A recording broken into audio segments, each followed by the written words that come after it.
हाँ जी, good morning everyone. अब सब शांत हो जाओ, क्योंकि इतनी देर आप बोल रहे थे, मैं चुप खड़ा था, अब मैं बोलूंगा आप चुप बैठे रहोगे, है ना जी।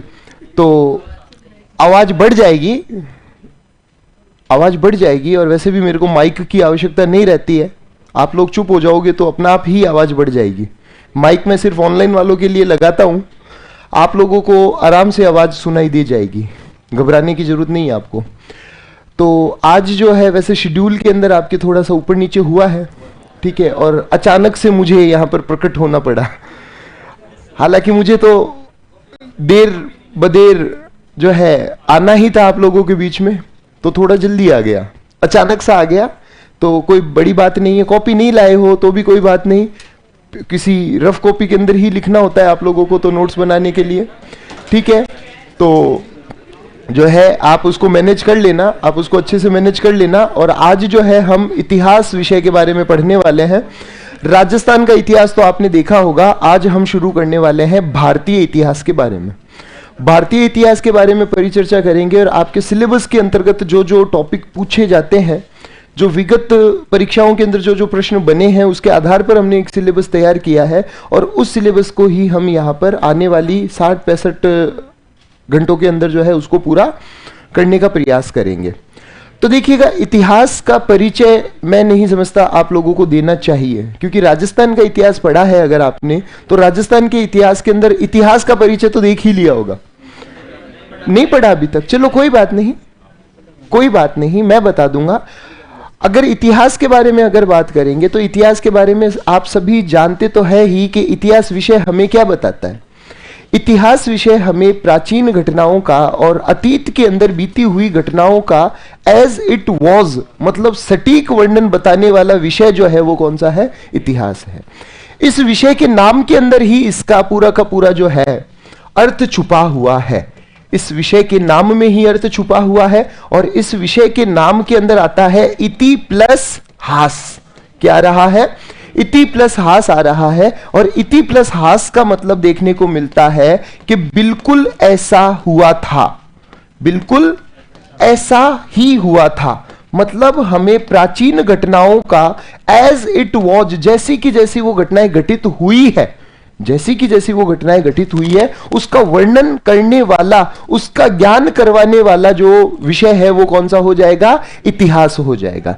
ठीक है। अब देखिए, जनरली इतिहास है ना 3 भागों के अंदर पढ़ा जाता है, क्योंकि हम जहां पर रहते हैं, जिस समाज के अंदर रहते हैं, उसके अंदर पढ़ाई भी अक्सर, आपने ज्योग्राफी भी अगर देखी होगी कभी, तो ज्योग्राफी भी आप वर्ल्ड ज्योग्राफी अलग पढ़ते हो, भारत की ज्योग्राफी अलग पढ़ते हो, और जिस राज्य में रहते हो राजस्थान की ज्योग्राफी अलग पढ़ते हो। और राजस्थान की ज्योग्राफी तो अभी तुम्हें बहुत ज्यादा दिक्कत करने वाली है, क्योंकि पहले 33 जिले थे और अभी 50 जिले हो गए।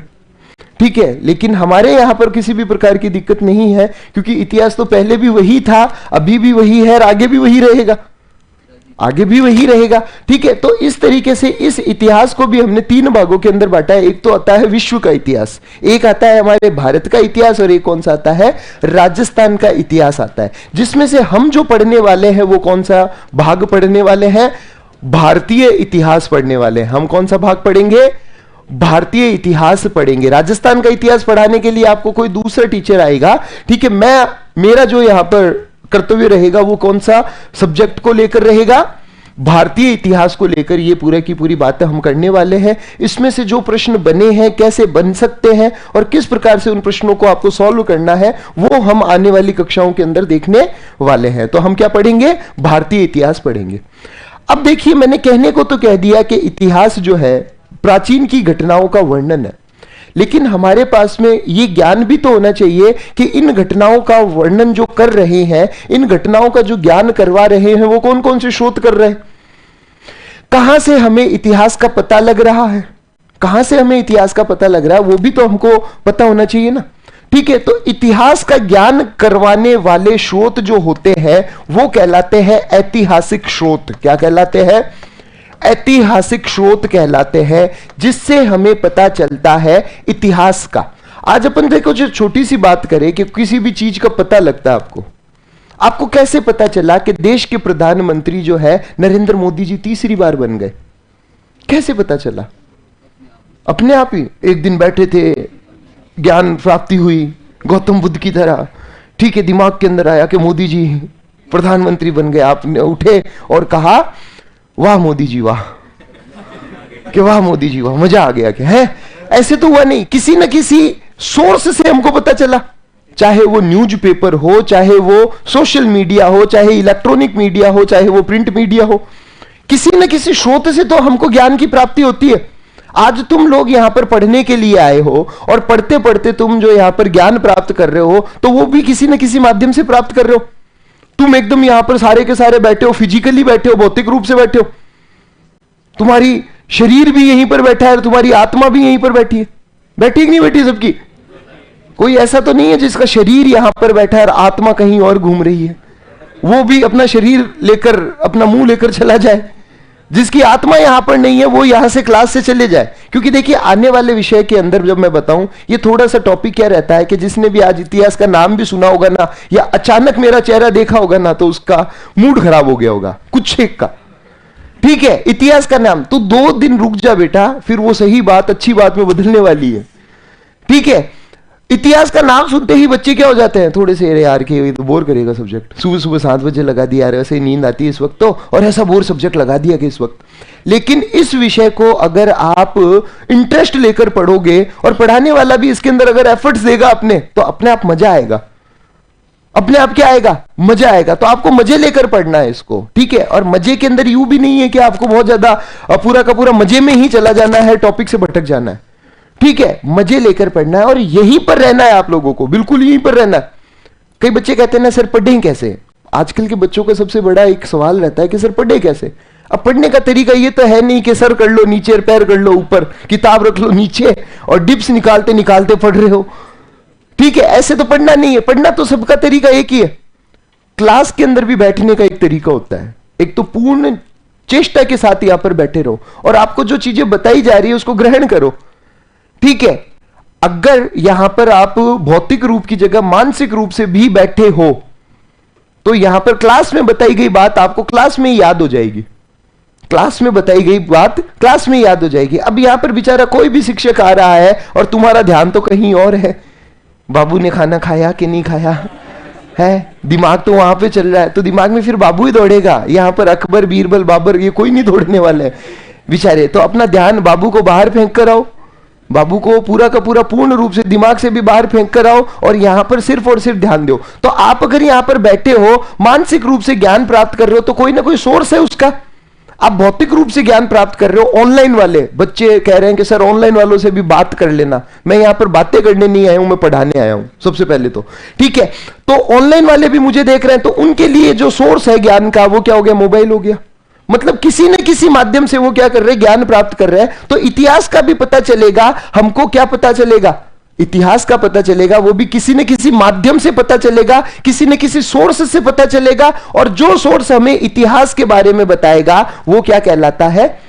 ऐतिहासिक स्रोत। वो क्या कहलाता है? ऐतिहासिक स्रोत कहलाता है। समझे मेरी बात?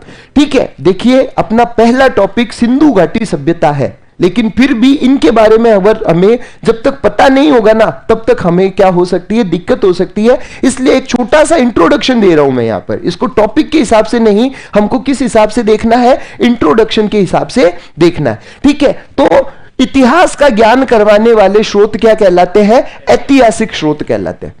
अब देखिए मैंने आप लोगों को कह दिया कि इतिहास के अंदर वही बातें बताई जाएगी जिसके बारे में हमारे पास ठोस प्रमाण होंगे, एकदम सटीक प्रमाण होंगे, ठीक है। और सटीक प्रमाण वाली बातों को ही किसमें रखा जाता है? इतिहास के अंदर रखा जाता है। हम सुनी सुनाई बातों को थोड़ी मान सकते हैं। सुनी सुनाई बातों को हम बिल्कुल नहीं मान सकते, ठीक है। क्योंकि उसका जब तक हमारे पास में ठोस प्रमाण नहीं होगा, कोई ऑथेंटिसिटी नहीं होगी, कोई उसका सबूत नहीं होगा, तब तक वो बात सही थोड़ी होगी, ठीक है। इसी वजह से यहां पर भी जो है ऐतिहासिक स्रोत के अंदर भी सबसे मजबूत स्रोत जो माना गया है वो किसको माना गया? लिखित साक्ष्यों को माना गया। किसको माना गया? लिखित साक्ष्यों को माना गया। क्योंकि देखो यहां पर सभी राजस्थान से ही है ना, एवरीबॉडी, सभी, कोई यूपी बिहार उत्तर प्रदेश या हरियाणा पाकिस्तान, कोई पाकिस्तानी तो नहीं है ना? बाहर निकल जाना मेरी क्लास से, पाकिस्तानी बाहर निकल, ठीक है, तो कहने का मतलब जो है, ठीक है, तो कहने का मतलब है सभी राजस्थान क्यों, राजस्थान के अलग अलग भाग से हो सकते हो। मारवाड़ी के कितने यहां पे, प्रॉपर जोधपुर, आए हाय हाय मजा आ जाएगा। मारवाड़ी रे मोइन कहावत है एक, 100 बकियोड़ी ने एक लिखियोड़ी, समझे, 100 बकी हुई और एक लिखी हुई। 100 बकी हुई चीजें को प्रमाणित नहीं माना जाएगा, जबकि एक लिखी हुई चीज को क्या मान लिया जाएगा, प्रमाणित मान लिया जाएगा। और यहां पर भी प्रमाणित बात जो मानी जा रही है वो किसको मानी जा रही है, लिखित को माना जा रहा है। जिसके बारे में हमारे पास लिखित साक्ष्य मिल जाते हैं उनको क्या माना जाता है, प्रमाणित बात मानी जाती है। ठीक है, आज मैं तो आप लोगों के ऊपर खुश हुआ, ठीक है, इसको एक रोइट के अंदर प्लॉट दिया, क्या किया, रोइट के अंदर प्लॉट दिया, ये राजी हो गया। ठीक है, रुको रुको, हाँ, तू कहे जहां दे दूं, यहां दे दूं, जलजोग पे दे दूं, यहां दे दूं, कहना ही तो है, कहना ही तो है। हाँ ठीक है, मैंने इसको कह दिया कि तेरे नाम है प्लॉट, ठीक है, इसने क्या कहा, भैया पहले रजिस्ट्री कराओ, क्या करो, रजिस्ट्री। मेरे कह देने से मेरा प्लॉट इसका थोड़ी हो जाएगा, लेकिन अगर उसका लिखित साक्ष्य इसके पास में होगा, हमारे दोनों के बीच में लिखा पढ़ी हो जाएगी, तब वो प्लॉट इसका हो जाएगा कि नहीं हो जाएगा। तो प्रमाणित बात कौन सी मानी जाएगी, लिखित बात को ही मानी जाएगी। और यहां पर भी सारी बातें जो मानी जा रही है वो किसके आधार पर मानी जा रही है, लिखित साक्ष्यों को मानी जा रही है। और लिखित साक्ष्यों के आधार पर ही इतिहास को कितने भागों में बांटा गया, 3 भागों के अंदर। कितने भागों के अंदर, 3 भागों के अंदर। कुछ लिखना शुरू कीजिए, फिर हम आगे बढ़ते हैं। लिख लीजिएगा, इतिहास वह विषय है, आवाज बीच में कोई नहीं करेगा,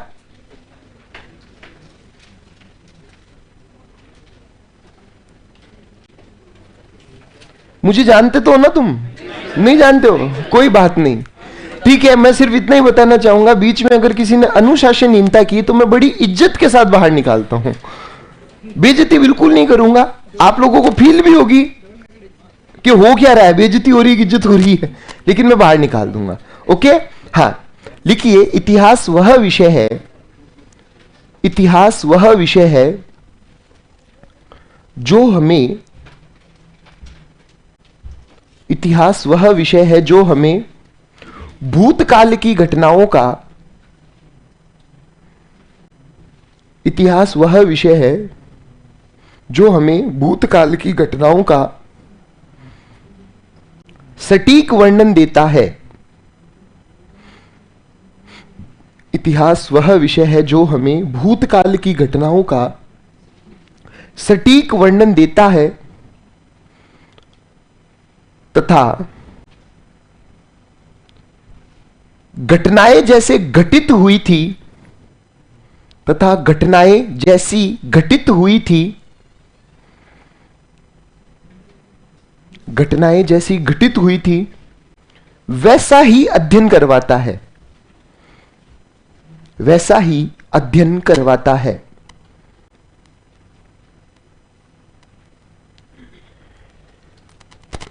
क्लियर? वे साक्ष्य या स्रोत, वैसा ही अध्ययन करवाता है। वे साक्ष्य या स्रोत, वे साक्ष्य या स्रोत जो हमें इतिहास की जानकारी देते हैं, वे साक्ष्य या स्रोत जो हमें इतिहास की जानकारी देते हैं, ऐतिहासिक स्रोत कहलाते हैं। ऐतिहासिक स्रोत कहलाते हैं। ओके, ऐतिहासिक साक्ष्य भी कहा जा सकता है इनको, और क्या कहा जाता है, ऐतिहासिक स्रोत। अब देखिए, थोड़ी सी यहां पर हम बात देखने वाले हैं कि ये ऐतिहासिक स्रोत है कौन कौन से। ठीक है, ऐतिहासिक स्रोत है कौन कौन से। तो देखिए, किससे हमें इतिहास का पता चल रहा है। ठीक है, तो सबसे पहले तो हम देखेंगे कि लिखित साक्ष्य कौन से है, लिखित साक्ष्य। और लिखित साक्ष्यों के अंदर कौन कौन से हो सकते हैं, जैसे एक तो होंगे लिखित साक्ष्य और एक होंगे अलिखित साक्ष्य। कौन से साक्ष्य, अलिखित साक्ष्य। ठीक, अब लिखित साक्ष्यों के अंदर जब हम देखें तो कौन कौन से साक्ष्य माने जा सकते हैं और जो हमें इतिहास की जानकारी दे रहे हैं, इसके अंदर आते हैं अभिलेख। क्या आते हैं, अभिलेख। अभिलेख का मतलब आप अपनी कॉपी लेकर बैठे हो, यह भी तो एक प्रकार का अभिलेख है। कोई भी रिटन इंस्क्रिप्शन जो होगा, जिसके अंदर कोई लेखन किया गया हो, वो आपको क्या कहलाएगा? अभिलेख कहलाएगा। ठीक है, और ये अभिलेख भी अलग अलग प्रकार के हो सकते हैं, जैसे शिलालेख। कौन सा लेख? शिलालेख। शिलालेख किसे कहा गया है? शिलाओं पर लिखा गया लेख, चट्टानों पर लिखा गया लेख। यहां पर शिला का क्या मतलब है? चट्टान है ना, कोई दूसरा दिमाग मत लगा लेना यहां पर। ठीक है, क्योंकि आजकल हाथों के ऊपर वगैरह पर भी कई सारे टैटू बनाए गए हैं, तो किसी शिला नाम के इंसान के हाथ पर कोई लेख लिखा गया हो तो वो शिलालेख नहीं कहलाएगा। ठीक है, शिलालेख क्या कहलाएगा? किसी चट्टान के ऊपर किसी भी वस्तु को या किसी भी अक्षर को उकेर कर या उभार कर, उकेर कर या उभार कर, मतलब उसके अंदर अपन क्या कर सकते हैं, उसको छेद छेद कर भी लिख सकते हैं या उभार कर भी लिख सकते हैं, तो वो लेख क्या कहलाएगा? शिलालेख कहलाएगा। फिर इसके अंदर आते हैं कुछ गुहा लेख आते हैं। क्या आते हैं? गुहा लेख आते हैं। गुफाओं के अंदर भी अगर कोई लेख मिला है तो वो क्या कहलाएगा? गुहा लेख कहलाएगा। ठीक है, फिर इसके अंदर अभिलेखों के अंदर जब अपन देखें तो शिलालेखों में भी वृहद शिलालेख होंगे, इसके अंदर भी क्या होंगे? वृहद शिलालेख होंगे, गुहालेख होंगे। इसके अंदर कुछ स्तंभ लेख भी आते हैं। क्या आते हैं इसके अंदर? स्तंभ लेख आते हैं। जैसे देखो, कई कई बार स्तंभों से भी हमको कई जानकारियां मिलती है। हम जब अशोक के बारे में पढ़ेंगे, आगे चलकर जब अपन बात करें, ठीक है, अशोक के बारे में पढ़ेंगे ना, तब मैं आप लोगों को एक फोटो दिखाऊंगा अशोक स्तंभ की, जो वर्तमान में भारत का राष्ट्रीय प्रतीक है। ठीक है, आपने भी देखा होगा, जिसके अंदर ऊपर आधार के ऊपर 4 शेर है। दिखते कितने? 3 ही दिखते, चौथा का है? वो सिंघम कहता है ना कि मेरा चौथा यहां है। सिंघम कहता है अजय देवगन कि चौथा यहां है, पीठ पर नहीं है, सिर के पीछे की तरफ चारों दिशाओं में 4 शेर है।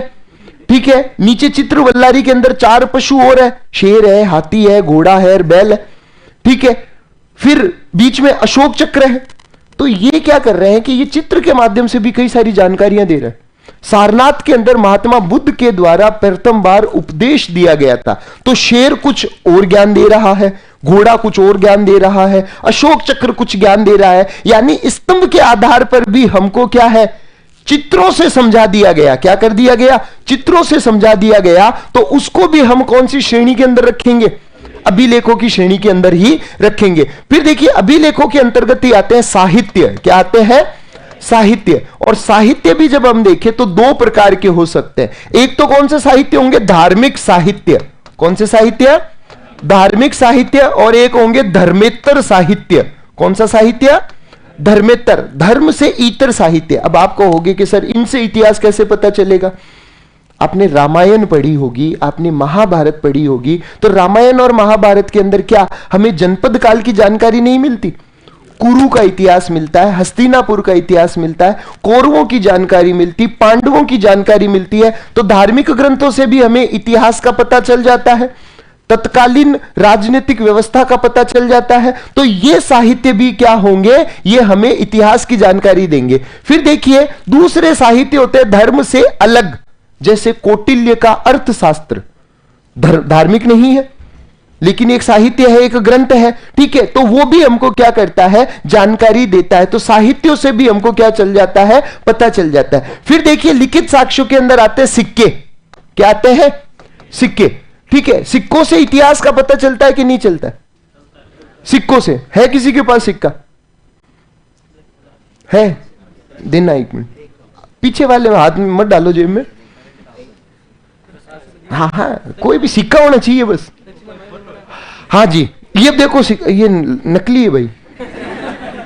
हाँ, हकीकत में नकली है। चलता है ये? पहले तो ये चलते नहीं थे, लेते ही नहीं थे। जिसमें बीच में 10 लिखा हुआ आता था ना, वो लेते ही नहीं थे। हाँ, चलो चलो चलो। हाँ, ये एक बहुत अच्छी बात, इसने बहुत अच्छा सिक्का दिया है, थोड़ा पुराना भी है ये, 1998 का। तेरा जन्म ही नहीं हुआ होगा। ठीक है, चुप रहो। ये अब देखो, इस सिक्के से हमको क्या पता चल जाए? एक तो इस सिक्के से हमको पता चल गया कि ये कौन से देश का है। ठीक है, भारत भी लिखा हुआ, इंडिया भी लिखा हुआ, यानी यहां पर हिंदी के अंदर तो भारत का नाम भारत है और इंग्लिश के अंदर भारत का नाम क्या है? इंडिया। पॉलिटी के अंदर आपने पढ़ा भी होगा, India that is Bharat. Bharat जो कि इंडिया के नाम से जाना जाता है। ये पता चल गया। फिर बीच के अंदर क्या आ रहा है, अशोक स्तंभ, राष्ट्रीय चिन्ह आ रहा है, तो इससे पता चल जाएगा कि ये क्या है, हमारा राष्ट्रीय प्रतीक। नीचे लिखा हुआ सत्यमेव जयते, ठीक है, ये हमारा आदर्श वाक्य है, राष्ट्रीय वाक्य है। फिर आ जाओ इधर, बीच के अंदर अंक है, ठीक है, दो तरफ जो है गेहूं की बाली है। ये देखो, ये बढ़ती हुई महंगाई को भी प्रदर्शित कर सकता है। पहले 1 रुपए में गेहूं आ जाता था 98 में, ठीक है। आजकल वाले नए सिक्कों के ऊपर है ना, यूं आता है एक निशान, ठीक है, कि 1 रुपए में ठेंगा मिलेगा। क्या मिलेगा, ठेंगा। तो आप खुद सोचो कि ये सिक्के कितनी जानकारी दे सकते हैं। पहले राजा महाराजा भी क्या करते थे, अपने नाम के सिक्के जारी करते थे, ठीक है, अपने नाम के सिक्के जारी करते थे, जिसके अंदर अपनी उपाधियां लिखते थे, अपने धर्म के हिसाब से उसके अंदर कुछ मूर्तियां बना देते थे, ठीक है, अंकन करते थे, जिससे सिक्कों से भी हमें तत्कालीन इतिहास की जानकारी जो थी वो प्राप्त हो जाती थी। तो सिक्के भी क्या करते हैं, समय समय पर सिक्के भी क्या करते हैं, समय समय पर हमें इतिहास की जानकारी देते हैं। तो सिक्कों से पता चल जाएगा। फिर देखिए आते हैं पट्टे, क्या आता है, पट्टा या रुक्का, ठीक है, पट्टा या रुक्का, ठीक है। अब जैसे सपोज ये पट्टे और रुक्के क्या होता है, जैसे अभी इसने रजिस्ट्री का नाम लिया था, ठीक है, तो रजिस्ट्री के अंदर भी देखिए एक पट्टा आता है, ठीक है, डीड आती, नगर निगम बनाती है वर्तमान में। तो सरकार के द्वारा जो है अथॉरिटी देने के लिए पट्टा जारी किया जाता है, तो उससे भी हमको क्या पता चल जाता है, उस क्षेत्र का इतिहास वगैरह पता चल जाता है कि ये किसके अधिकार में था। तो जो जो हमें लिखित रूप से साक्ष्य दे रहे हैं वो सारे के सारे कौन से साक्ष्य हो जाएंगे, लिखित साक्ष्य हो जाएंगे। समझे मेरी बात, ठीक है। अब आते हैं अपन कौन से साक्ष्य के ऊपर, अलिखित साक्ष्य के ऊपर। किसके ऊपर, अलिखित साक्ष्य के ऊपर आते हैं। और हमारे पहले टॉपिक के अंदर ये अलिखित साक्ष्य बहुत ज्यादा इंपॉर्टेंट होंगे, ठीक है, क्योंकि उसके लिखित साक्ष्य पढ़े नहीं जा सके। और वो सभ्यता कौन सी थी, सिंधु घाटी सभ्यता। और अलिखित साक्ष्यों में सबसे पहला आता है खुदाई के दौरान मिले साक्ष्य। किसके दौरान, खुदाई के दौरान मिले साक्ष्य जो है वो कौन से साक्ष्य के अंदर आएंगे, अलिखित साक्ष्यों के अंदर आएंगे, ठीक है। अब देखिए कई कई बार क्या होता है, खुदाई के दौरान कई सारी चीजें मिलती है, ठीक है, और उसके आधार पर हम सिर्फ और सिर्फ क्या लगा सकते हैं, अनुमान, ठीक है, अनुमान लगा। अरे रुको, ये लो पहले कि जिसका है, हाँ ठीक है, ओके। तो यहां पर जब अपन देखें तो खुदाई के दौरान कोई चीज मिली, ठीक है, महाराज जा रहे थे, ठीक है, खुदाई करी तो वहां पर कुछ इनको लिपस्टिक के साक्ष्य मिले, ठीक है। हंसने की बात नहीं है, सवाल आया हुआ है, लिपस्टिक के साक्ष्य जो है सिंधु घाटी सभ्यता में कहां से मिले, महाराज को तो मिले, ठीक है। और महाराज का नाम था एनजी मजूमदार। क्या नाम था, एनजी मजूमदार, नानी गोपाल मजूमदार, और उनके साथ में था अर्नेस्ट मैके। चन्हूदड़ो पाकिस्तान के अंदर एक जगह चन्हूदड़ो, और चन्हूदड़ो से लिपस्टिक के साक्ष्य मिले। अब लिपस्टिक का प्रमाण देखते ही और लिपस्टिक का नाम सुनते ही हमारे दिमाग में सिर्फ अनुमान नहीं होंगे, हम सिर्फ अनुमान नहीं लगा सकते। और मौजूदा हिसाब से तो हम ये कह सकते हैं कि महिलाएं जो है वो अपने होठों को लाल करने के लिए इसका उपयोग करती थी, लेकिन उसका और भी तो उपयोग हो सकता है, ठीक है। हम तो भैया अल्फा मेल है, क्या है, अल्फा मेल है। हमारे सामने तो लिपस्टिक आती है ना, तो हम तो उसको कलर मानते हैं। हम तो क्या मानते हैं कि ये तो कलर है, कि कलर करने के लिए उपयोग करते होंगे। कुछ कहेगा कि नहीं ये तो पता नहीं क्या है, बच्चे खेलने के लिए इसका उपयोग करते होंगे। तो उसके ऊपर जब तक हमें ठोस चीज प्रमाण नहीं होंगे तो हम तो उसको क्या कहेंगे, अनुमान ही मतलब मानेंगे, ठीक है। मूर्ति मिली कि मूर्ति, अब मूर्ति के अंदर जब अपन देखें तो मूर्तियां अगर मिली है या कोई गुड़िया मिली, सपोज गुड़िया बनाने का भी कारखाना मिला, तो कुछ लोग तो कहें कि इसकी पूजा की जाती थी, कुछ लोग कहते हैं कि इसको क्या किया जाता था, इससे खेला जाता था। तो वहां पर सिर्फ और सिर्फ हम क्या लगा सकते हैं, अनुमान लगा सकते हैं, और उसके आधार पर विशेषताएं ही प्राप्त कर सकते हैं। सिंधु घाटी सभ्यता के अंदर अपन देखेंगे अलग अलग जगहों से अलग अलग साक्ष्य मिले, ठीक है। और इन सभी साक्ष्यों को मैं आपको है ना पिक्चर फॉर्म के अंदर बताऊंगा, यहां पर फोटो के अंदर बताऊंगा। फोटो देखी हुई याद ज्यादा रहती है, फोटो देखी हुई याद ज्यादा रहती है, तो फोटो बताऊंगा। वृहद स्नानागार और वृहद अन्नागार, वो काशी की नर्तकी की मूर्ति, बड़े राजी हो रहे हो नर्तकी का नाम सुन के, ठीक है। उसकी शक्ल दिखा दूंगा ना तो 2 दिन तक रात को नींद नहीं आएगी, ठीक है ना मेरे भाई। तो कहने का मतलब अपन पिक्चर फॉर्म के अंदर देखेंगे जिससे हमको ये याद रहेंगी। तो खुदाई के दौरान साक्ष्य जो मिले हैं वो किसके अंतर्गत आते हैं, खुदाई के दौरान जो साक्ष्य मिले वो किसके अंतर्गत आते हैं? अलिखित साक्ष्यों में, जिसके ऊपर किसी भी प्रकार की लेखन प्रणाली नहीं थी। समझे मेरी बात? तो एक तो हो गए लिखित, रे कौन से हो गए? अलिखित। अब देखो एक सवाल बनाता है, इस वजह से मेरे को इस टॉपिक को लेना पड़ा कि निम्नलिखित में से कौन सा ऐतिहासिक साक्ष्य नहीं है। ठीक है, एक बात आती किंवदंती। क्या आती है? किंवदंती। किंवदंती का मतलब होता है सुनी सुनाई बात। कौन सी बात? नहीं, कहावतें तो फिर भी क्या होती है कि कथन होते हैं, सुनी सुनाई बात है। फेंके, मारवाड़ी में क्या? फेंक, फेंकोलॉजी। ठीक है, तो किंवदंतियां जो होती है इनको ऐतिहासिक प्रमाण नहीं माना गया। कई सारी बातें होती ना, गांव के अंदर एक बूढ़ा पक्का होता है जो फेंकने में बहुत माहिर होता है, और गांव के अंदर एक पक्का बूढ़ा होता है जिससे कभी ना कभी भूत ने बीड़ी मांगी हो। होता है कि नहीं होता है? कि मैं जा रहा था शमशान भूमि के पास, पीछे से आके के बाबूजी एक बीड़ी, कि मैंने उसको बीड़ी दी, फिर है ना वो गायब हो गया, पैर उल्टे थे, पता नहीं कैसी कैसी कहानियां बताते हैं यार। ठीक है, दादा और दादी वो झूठे होते हैं, इतनी फालतू की कहानियां सुनाते हैं कि एक राजकुमारी आई थी तेरे को छोड़ के गई, है ना, फिर राजकुमारी आई तेरे को छोड़ के गई। ठीक, इतनी झूठी बात होती है यार। और ऐसी कि मेरा राजकुमार है, तेरे लिए राजकुमारी आएगी। ठीक है, जब पत्नी को देखा कि ये राजकुमारी, दादा दादी इतना झूठ बोल रहे थे। ठीक है, हमारा तो कौन फूटे, थारा फूटे वाला। ठीक है, ओके। तो कहने का मतलब जो है यहां पर वो झूठी झूठी बातें ना, झूठी झूठी बातें। आपने भी बचपन में दादा दादी से सुना होगा, एक जूतिया की कहानी सुनी होगी, जूतियों, चल मेरी डोल की डमाक ढम। याद आया? पूरे इतिहास के अंदर ये जूतिया नहीं मिला, अगर मिलता वहीं पकड़ के कूटता। ठीक है, तो ये क्या कहलाती? किंवदंतियां कहलाती है। सुनी सुनाई बात जिसका कोई ठोस प्रमाण ना हो, जिसका कोई लिखित प्रमाण ना हो, वो क्या कहलाता है? किंवदंती। और किंवदंतियों को ऐतिहासिक प्रमाण के अंदर शामिल नहीं किया जाता। किंवदंतियों को ऐतिहासिक प्रमाण के अंदर शामिल नहीं किया जाता। ठीक है, और बाकी सारे क्या हो जाएंगे? ऐतिहासिक स्रोत। लिख लीजिएगा, ऐतिहासिक स्रोत दो प्रकार के होते हैं। ताम्रपत्र इसमें ले सकते हैं अपन, वो सभी प्रशस्तियां और पत्र वगैरह हो जाएंगे, मैं लिखवा दूंगा। ठीक है, लिखना ऐतिहासिक दो प्रकार के होते हैं। ऐतिहासिक स्रोत दो प्रकार के होते हैं।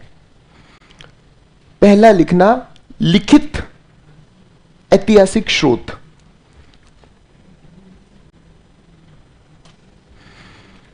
पहला लिखना लिखित ऐतिहासिक स्रोत।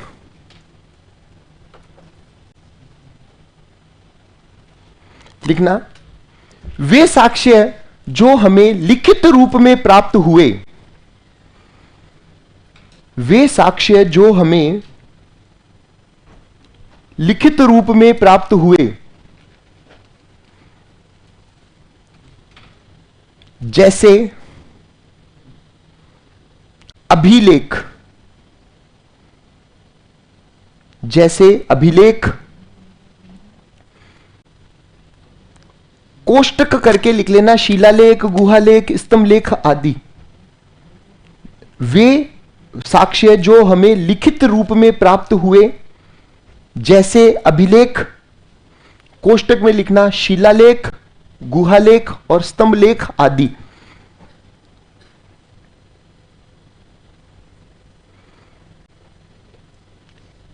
लिखित साक्ष्य कहलाते हैं। लिखित साक्ष्य कहलाते हैं। ओके, यहां तक लिख लिया। अन्य लिखित साक्ष्यों में,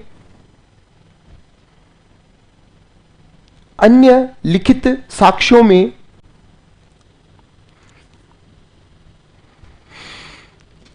विभिन्न साहित्य, अन्य लिखित साक्ष्यों में विभिन्न साहित्य,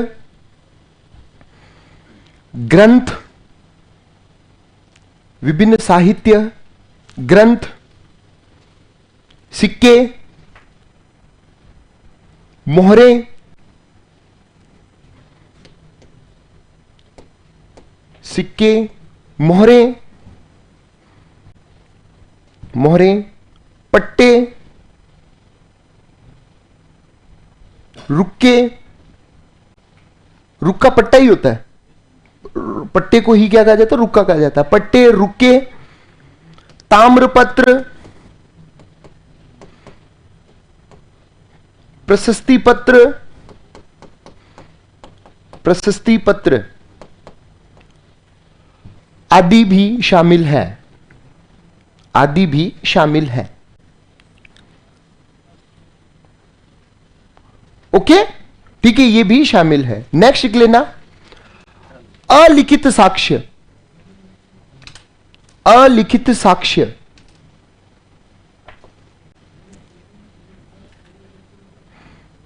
अलिखित साक्ष्य लिखना, वे साक्ष्य जिन पर, वे साक्ष्य जिन पर किसी प्रकार की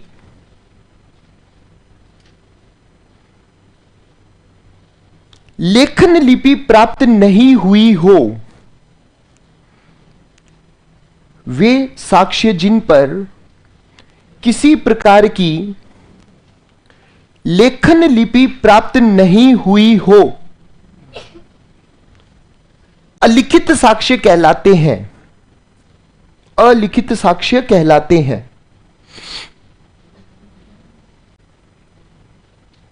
अलिखित साक्ष्य कहलाते हैं जिसमें खुदाई के दौरान मिले साक्ष्य प्रमुख है। ठीक है, खुदाई के दौरान मिले साक्ष्य प्रमुख है। ठीक है, कोई मूर्ति मिल गई, कोई अन्य अन्य चीजें मिल गई, ठीक है, बतेरी बतेरी जो चीजें मिली वो किसके अंदर आएंगे, खुदाई के दौरान। ओके, ठीक है, तो मतलब जिस पे लिखा हुआ है वो तो लिखित, जिस पर नहीं लिखा हुआ है वो कौन सा, अलिखित। एक नोट लिख लेना, नोट, नोट, नोट लिखना, किंवदंती को, किंवदंती को ऐतिहासिक साक्ष्य नहीं माना गया है, किंवदंती को ऐतिहासिक साक्ष्य नहीं माना गया है, किंवदंती को ऐतिहासिक साक्ष्य नहीं माना गया। ओके, मतलब यह सवाल बना हुआ है पहले भी कि भैया निम्नलिखित में से कौन सा ऐतिहासिक प्रमाण, ऐतिहासिक साक्ष्य या ऐतिहासिक स्रोत नहीं है, तो कौन सा नहीं था, किंवदंती नहीं था। ठीक है, बाई चांस वापस बन जाए तुम कह दो कि सर हमें तो बताया नहीं, सीधा हड़प्पा से शुरू हुए थे आप तो। ठीक है, तो किंवदंती को जो है ऐतिहासिक साक्ष्य नहीं माना गया। इनके अंदर सबसे प्रमाणिक साक्ष्य कौन से माने जाएंगे, लिखित साक्ष्य। लिखना सबसे प्रमाणिक, अगली लाइन लिखना, सबसे प्रमाणिक साक्ष्य लिखित साक्ष्य को माना जाता है, सबसे प्रमाणित साक्ष्य लिखित साक्ष्यों को माना जाता है।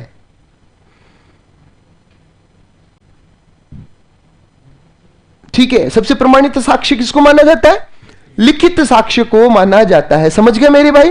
ठीक है, तो यहां पर जब अपन बात करें तो लिखित साक्ष्य सबसे प्रमाणित माना जाएगा। ठीक है, और इसी के आधार पर हमने जो इतिहास का क्लासिफिकेशन किया, इतिहास का वर्गीकरण किया, वो किसके आधार पर किया, लिखित साक्ष्यों के आधार पर किया है। किसके आधार पर किया है, लिखित साक्ष्यों पर। अब एक बार पेन रख देना और दिमाग रखना किधर, पैनल पर और मेरे शब्दों पर। लिखित साक्ष्यों के आधार पर मैंने आप लोगों को कहा कि इतिहास को हमने कितने भागों में बांटा, 3 भागों के अंदर बांटा। कितने भागों में, 3 भागों में। एक इतिहास का कालखंड तो कहलाता है प्रागैतिहासिक काल। कौन सा काल, प्रागैतिहासिक काल। क्योंकि देखिएगा पृथ्वी का निर्माण हुए तो लगभग 1450 करोड़ साल हो गए। हमने जब कह दिया भूतकाल की घटनाएं पढ़नी है तो 1450 करोड़ सालों की बातें पढ़नी पड़ेगी अपन को तो, लेकिन उनके प्रमाण है ही नहीं, हम क्यों पढ़े। ठीक है, तो जितनी भी बातें पुराने काल की थी वो कौन से काल के अंदर आ जाएगी, प्रागैतिहासिक काल के अंदर आ जाएगी। और इस काल के बारे में कहा जाता है वह काल जिसके लिखित प्रमाण हमारे पास है ही नो, लिखित प्रमाण नहीं है। जिस काल के लिखित प्रमाण हमारे पास नहीं है वो कौन सा काल कहलाता है, प्रागैतिहासिक काल कहलाता है। और इस जमाने के अंदर जो है, इस जमाने के अंदर जब हम देखें तो सारा का सारा काम किसके आधार पर होता था, पत्थर के आधार पर होता। सब काम जो कर रहे थे वो किससे कर रहे थे, पत्थरों से कर रहे थे। इसी वजह से इसको एक और नाम दिया गया, पाषाण काल। क्या नाम दिया गया, पाषाण काल दिया गया। ठीक है, पाषाण काल नाम दिया गया क्योंकि देखिए पशु, इंसान जो था वो भी अभी भी वर्तमान में देखे तो पशु है। साइंस पढ़ते हो आप, और शायद ये क्लास साइंस की थी, साइंस की थी ना पहले, साइंस की जगह अचानक से हिस्ट्री आ गई। ठीक है, तो थोड़ा सा साइंस भी बता देता हूं यहां पर, अच्छा लगेगा, लगेगा ना? ठीक है, थोड़ा सा। अभी कौन सा टॉपिक चल रहा है साइंस में? पोषक तत्व, कार्बोहाइड्रेट, प्रोटीन और वसा चल रहा है। ठीक है, चलो कोई बात नहीं, आपके मस्तिष्क वगैरह पढ़ा दिया गया होगा, पढ़ा दिया, मस्तिष्क वगैरह तंत्रिका तंत्र के अंदर पढ़ा दिया। ठीक है, और सबसे पहले यही बताया गया होगा आपको कि मनुष्य जो है वो भी क्या है, एक पशु है। अपन सब पशु हैं, कोई हंसने की या बुरा मानने की जरूरत नहीं है। साइंस की लैंग्वेज के अंदर हम सब पशु हैं, और हमें वानस्पतिक रूप से या वैज्ञानिक रूप से कहा जाता है होमो सैपियन सैपियन। ठीक है, और बाकी पशुओं जैसे ही हम पशु हैं। शुरुआत के अंदर तो बिल्कुल बाकी पशुओं जैसे ही रहते थे, लेकिन मनुष्य ने ही बाकी पशुओं में सबसे ज्यादा विकास किया। क्यों किया? क्यों किया? मस्तिष्क तो कीड़ी के पास भी होता है, चींटी के पास में भी दिमाग तो होता ही है। ठीक है, दिमाग तो चींटी के पास में भी होता है, उसने तो विकास नहीं किया, वो तो अभी करती भाग रही है। मनुष्य का दिमाग के अंदर एक भाग होता है सेरिब्रम। ठीक है, और सेरिब्रम सबसे ज्यादा विकसित होने के कारण जो है मनुष्य के पास में सोचने की और चिंता करने की शक्ति है। और मनुष्य इसी शक्ति के कारण क्या कर रहा है? विकास कर रहा है। कर रहा है कि नहीं कर रहा है? हर चीज जो जुड़ी हुई है वो कहां से जुड़ी हुई है? मस्तिष्क से जुड़ी हुई है। प्यार, घृणा, चिंता, भूख, प्यास वगैरह जितने भी शरीर के अंदर काम हो रहे हैं, बोलना, सुनना वगैरह, सारा का सारा मामला कहां से? मस्तिष्क से। दिल से कुछ नहीं होता। ये ना आजकल के लॉकडाउन किड्स निब्बियां हैं कि फलाने के ऊपर मेरा दिल आ गया, फलानी के ऊपर मेरा दिल आ गया, है ना? दिल से कुछ नहीं होता, हमेशा दिमाग आता है। क्या आता है? दिमाग आता है। हम भी आप वाली उम्र से गुजरे यार, मैं भी उत्कर्ष का ही स्टूडेंट रहा हुआ हूं, पता आपको? नहीं पता ना? अब पता चलेगा, धीरे धीरे कई बातें पता चलेगी। ठीक है, हाँ क्या बोले इसने? देखो, हमारा दिल सिर्फ एक पर आया। ठीक है, सिर्फ एक पर आया, और वो मेरे घर बैठी है अभी। ठीक है, अब चलो, अब मेरे बारे में बता ही देता हूं। मेरा नाम तो आप जानते ही होंगे, आसिफ नाम है, इधर से आ गया। ठीक है, तो जो यूं मुंडी हिला रहे हैं ना, वो भी जानते हैं, मेरी बेइज्जती करने के लिए यूं मुंडी हिला रहे हैं। ठीक है, मुझे पता है, मेरा नाम है आसिफ। नाम से लोग धर्म निकाल लेते हैं। एक ईश्वरवाद को मानता हूं मैं। किसको मानता हूं? एक ईश्वर को मानता हूं। तो देख, जब ईश्वर एक है, मेरे रसूल एक है, नबी एक है, प्रॉफिट एक है, कुरान एक है, ईमान एक है, तो दूसरा यार कैसे बनाऊं? बताओ, दूसरा यार कैसे बनाऊं? तो मेरा दिल सिर्फ एक पर ही आया, और वो शादी के बाद आया, शादी के बाद ही आया। ठीक है, उससे पहले हमने ये निब्बा निब्बी वाले काम किए ही नहीं। बाबू पता नहीं कहीं खाना खा रही थी, नहीं खाती तो मर भी जाती। ठीक है, खाना तो उसको खाना ही पड़ेगा, अपन ने कभी ये काम किए नहीं, तो ये दिल आया ही नहीं। फिर भी कभी कभी इंसान क्या करता है? इच्छाएं करता है, किसी वस्तुओं पर दिल आता है, किसी चीजों पर दिल आता है। तो एक बार मैं यूं ही डिप्रेशन में बैठा था, मैंने अपने दिल को पूछा, तू उन्हीं चीजों को प्राप्त क्यों करना चाहता है जिसको तू पा नहीं सकता? दिल से वापस, दिल ने मेरे से बात की कि देख भैया, ये फालतू के काम अपने है ही नहीं, अपना काम है सिर्फ ब्लड सर्कुलेट करना। क्या करना? ब्लड सर्कुलेट करना। ठीक है, 0.8 सेकंड के अंदर पूरा का पूरा एक हार्ट सर्कल में कंप्लीट कर देता हूं। अगर मेरे ऊपर आरोप लगाया ना, तो 3-4 सेकंड के लिए अपन छुट्टी पे चले जाएंगे। इधर दुर्घटना घटी और खीरपूड़ी बठी। ठीक है, अगर मैं 3-4 सेकंड के लिए चला गया ना, तो ये काम हो जाएगा। मैं तो फिर क्या है कि देख, तू पढ़ाता भी है, दिल ने कहा कि तू पढ़ाता भी है, अपने बच्चों को भी कह देना कि मेरे ऊपर आरोप ना लगाए। कि सबसे पहली बात तो मेरी आकृति जो है ना, दिल की आकृति ऐसी है ही नहीं यार जैसे तुम बनाते हो। ये देखो, ऐसी आकृति क्या?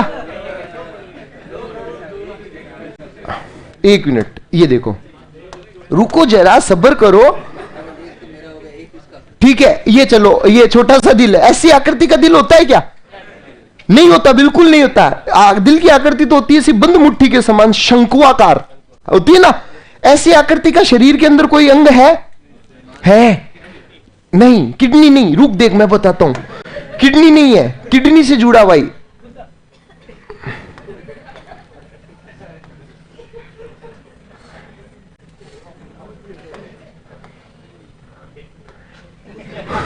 मूत्राशय, ठीक है, दिल जैसा क्या है? मूत्राशय। अब तुम सोचो रहे तुमने क्या बना कर दिया रे, ठीक है, तो दिल का नहीं, ये सारा मामला किसका है?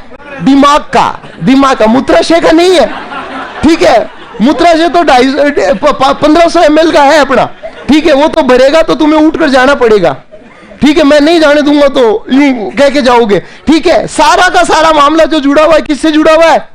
दिमाग से जुड़ा हुआ है, ठीक है। तो क्या कि एक तो बच्चों को कहते हैं ना मेरी आकृति ऐसी नहीं है, मुझे मूत्राशय जैसा नहीं बताया जाए, ठीक है। और क्या दूसरा, अपना जो काम है वो सिर्फ और सिर्फ ब्लड सर्कुलेट करने का है।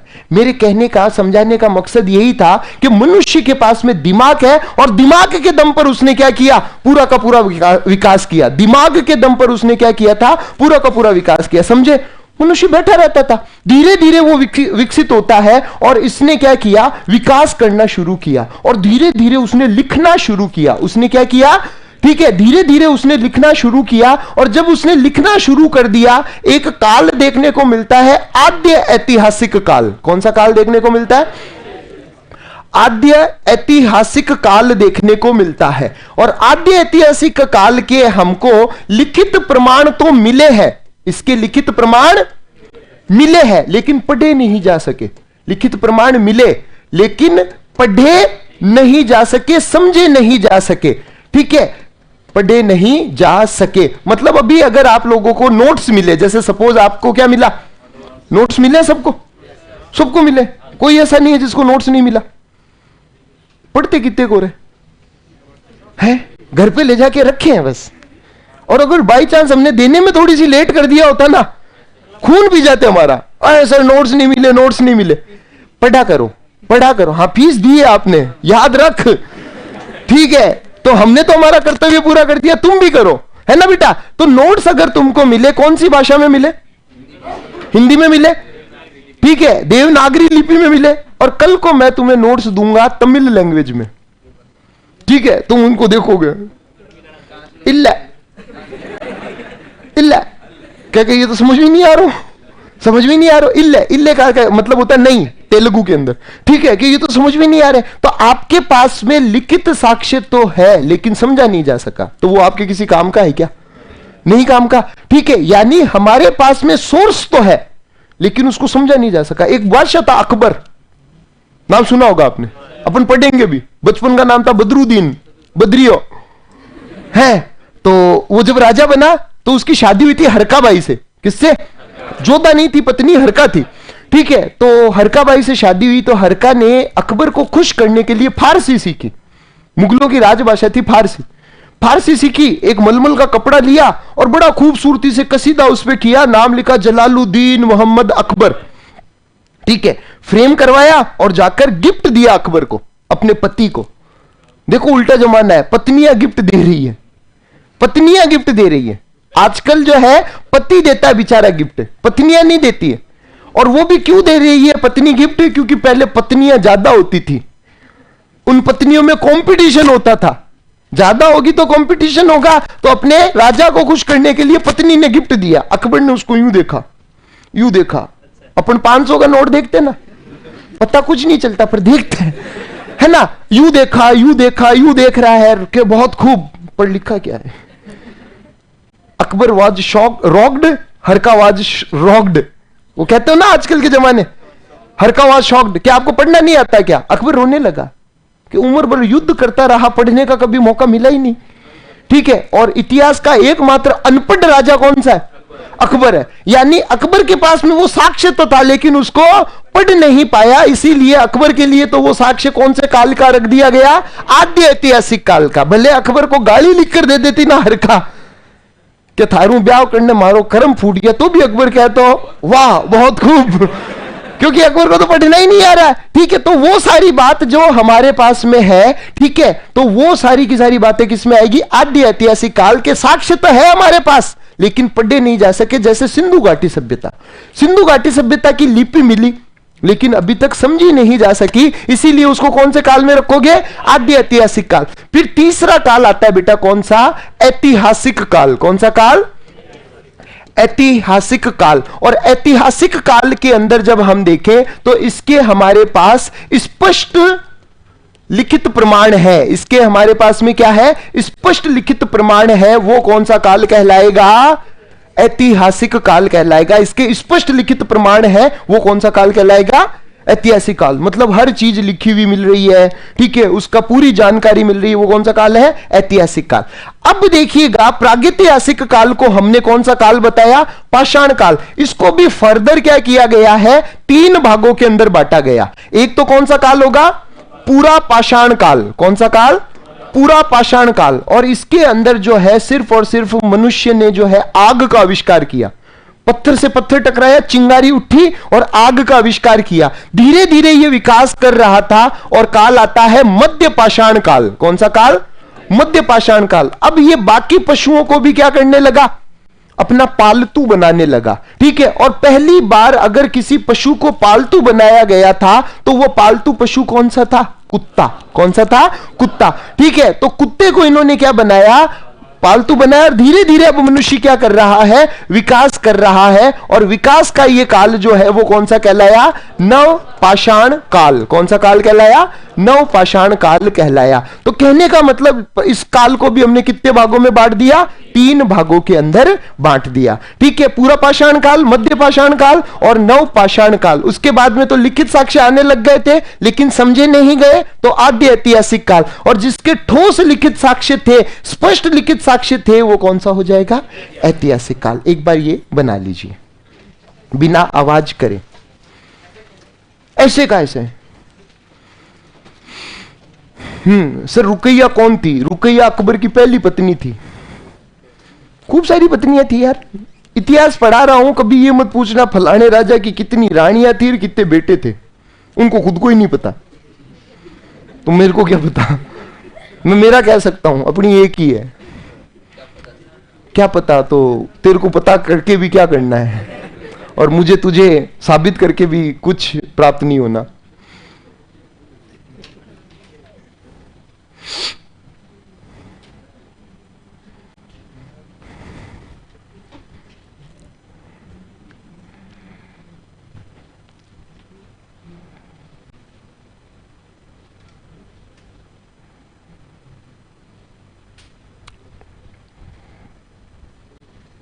इनमें से कभी कभी सवाल निकल कर आता है। मैं बार बार कह रहा हूं, अभी तक अपना टॉपिक स्टार्ट नहीं हुआ है। अपना पहला टॉपिक जो रहेगा वो कौन सा रहेगा?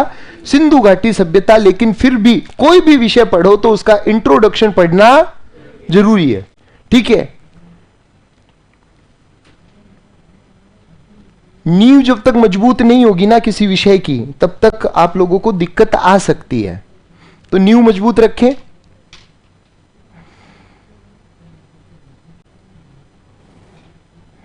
सर हिस्ट्री का कौन सा पार्ट पढ़ाओगे? भारतीय इतिहास।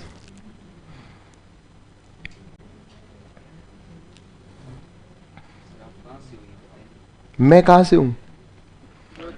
ना ही कोई नाम मेरा है, ना ही कोई रोब मेरा है, ना ही कोई ऊंचा नाम मेरा है। मुझे तो इतनी सी बात का फक्र है कि मैं हिंदुस्तान का हूं और हिंदुस्तान मेरा है, ठीक है। और कहीं से नहीं हूं, मैं हिंदुस्तान से हूं। जन्म मेरा जोधपुर में हुआ है। अब जोधपुर में भी कहां से? घर चलो, क्लास बाद घर चल जाओ, बैठ जो, चाय पानी पीना हो, ठीक है।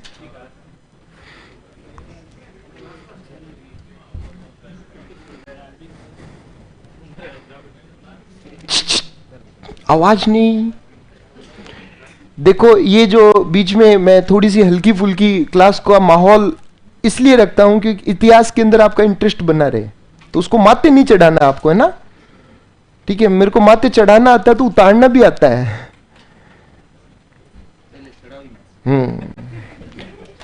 तो छेड़ी मत ना, तो छेड़ी मत।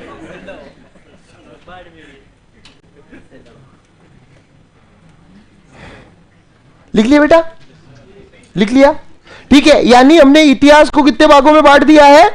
तीन भागों में। और जैसा कि मैंने शुरू में बताया कि मैं आप लोगों को क्या बताने वाला हूं, भारतीय इतिहास के बारे में बताने वाला हूं। तो थोड़ा सा हमको यह भी देखना होगा कि भारतीय इतिहास को हमने कितने भागों में बांटा। ये तो हमने बांटा लिखित साक्ष्यों के आधार पर, लेकिन भारतीय इतिहास को भी तीन कालखंडों के अंदर बांटा गया है, अलग अलग घटनाओं के आधार पर। ठीक है। और भारतीय इतिहास को सर्वप्रथम तीन भागों के अंदर बांटने का काम किया था एक अंग्रेजी लेखक था, जेम्स मिल। क्या नाम था? जेम्स मिल। और जेम्स मिल ने जो है राजाओं के धर्म के आधार पर, राजाओं का जो धर्म था ना, राजाओं के धर्म के आधार पर जो है क्या किया था, भारतीय इतिहास को तीन भागों के अंदर बांटा। उसने किताब लिखी थी 1815 से लेकर 1817 तक, the history of British India. कौन सी? The history of British India. और उसके अंदर उसने भारतीय इतिहास को क्या किया, तीन भागों के अंदर बांटा था। और हमारे लिए सवाल छोड़ गया कि भारतीय इतिहास को तीन भागों के अंदर बांटने वाला पहला व्यक्ति कौन था, तो वो कौन था? जेम्स मिल। तो लिखिएगा इसके अंदर, हाँ लिखना, भारतीय इतिहास को तीन भागों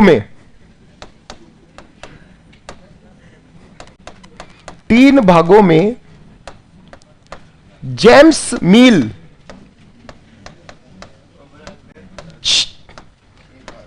मिल नामक इतिहासकार ने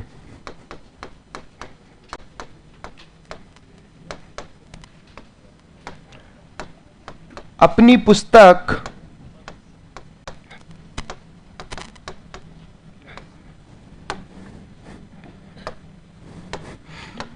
द हिस्ट्री ऑफ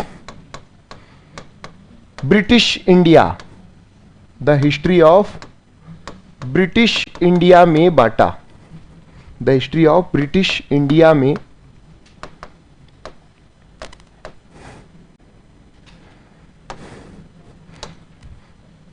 बांटा। ठीक है। और इसने क्या किया था, देखो पूरे भारतीय इतिहास को तीन भागों में बांट रहा। कौन कौन सा भाग? और मैंने अभी बताया कि देखो भारत के अंदर ये सांप्रदायिकता की आग लगाने वाले अगर कोई थे ना, तो वो थे अंग्रेज।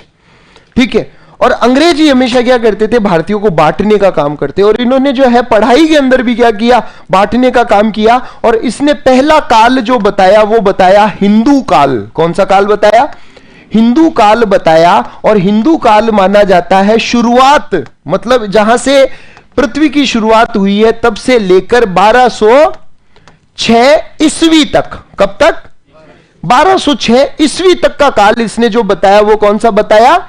हिंदू काल बताया। उसके बाद भारत के अंदर मुसलमानों का प्रादुर्भाव हुआ, दिल्ली सल्तनत की स्थापना होती है। किसकी स्थापना हुई? दिल्ली सल्तनत की स्थापना हुई। तब वो काल इसने बताया मुस्लिम काल। कौन सा काल?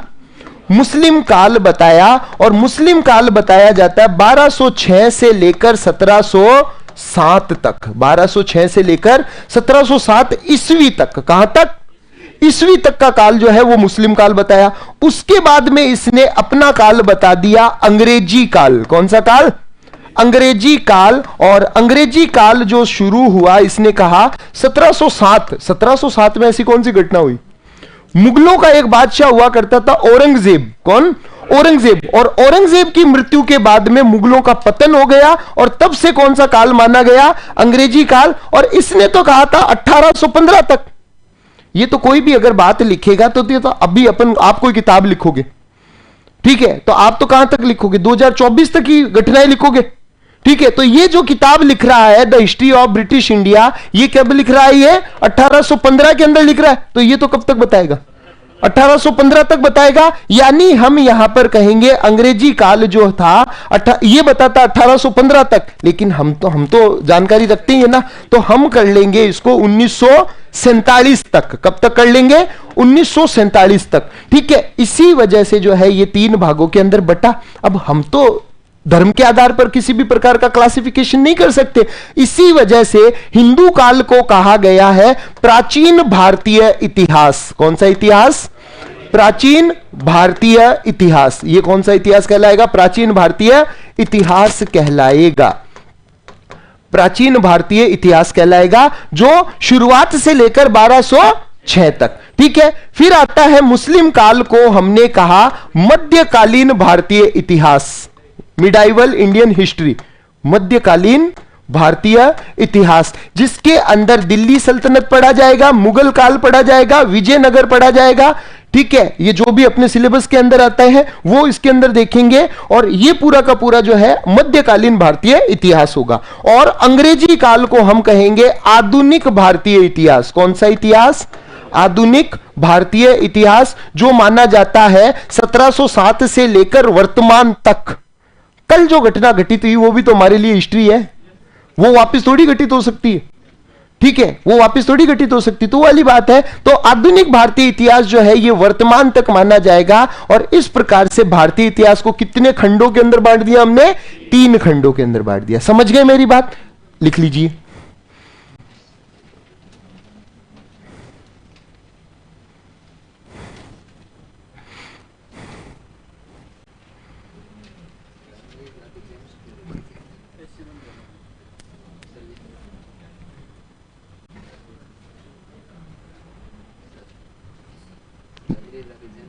नाम है, आप नाम क्या कि महाराज क्यों लगाते हो?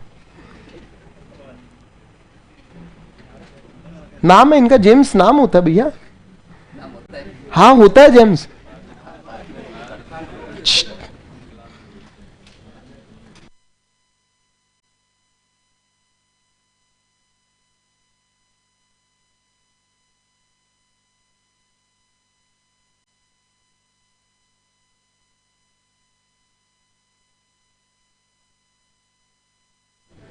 हाँ जी,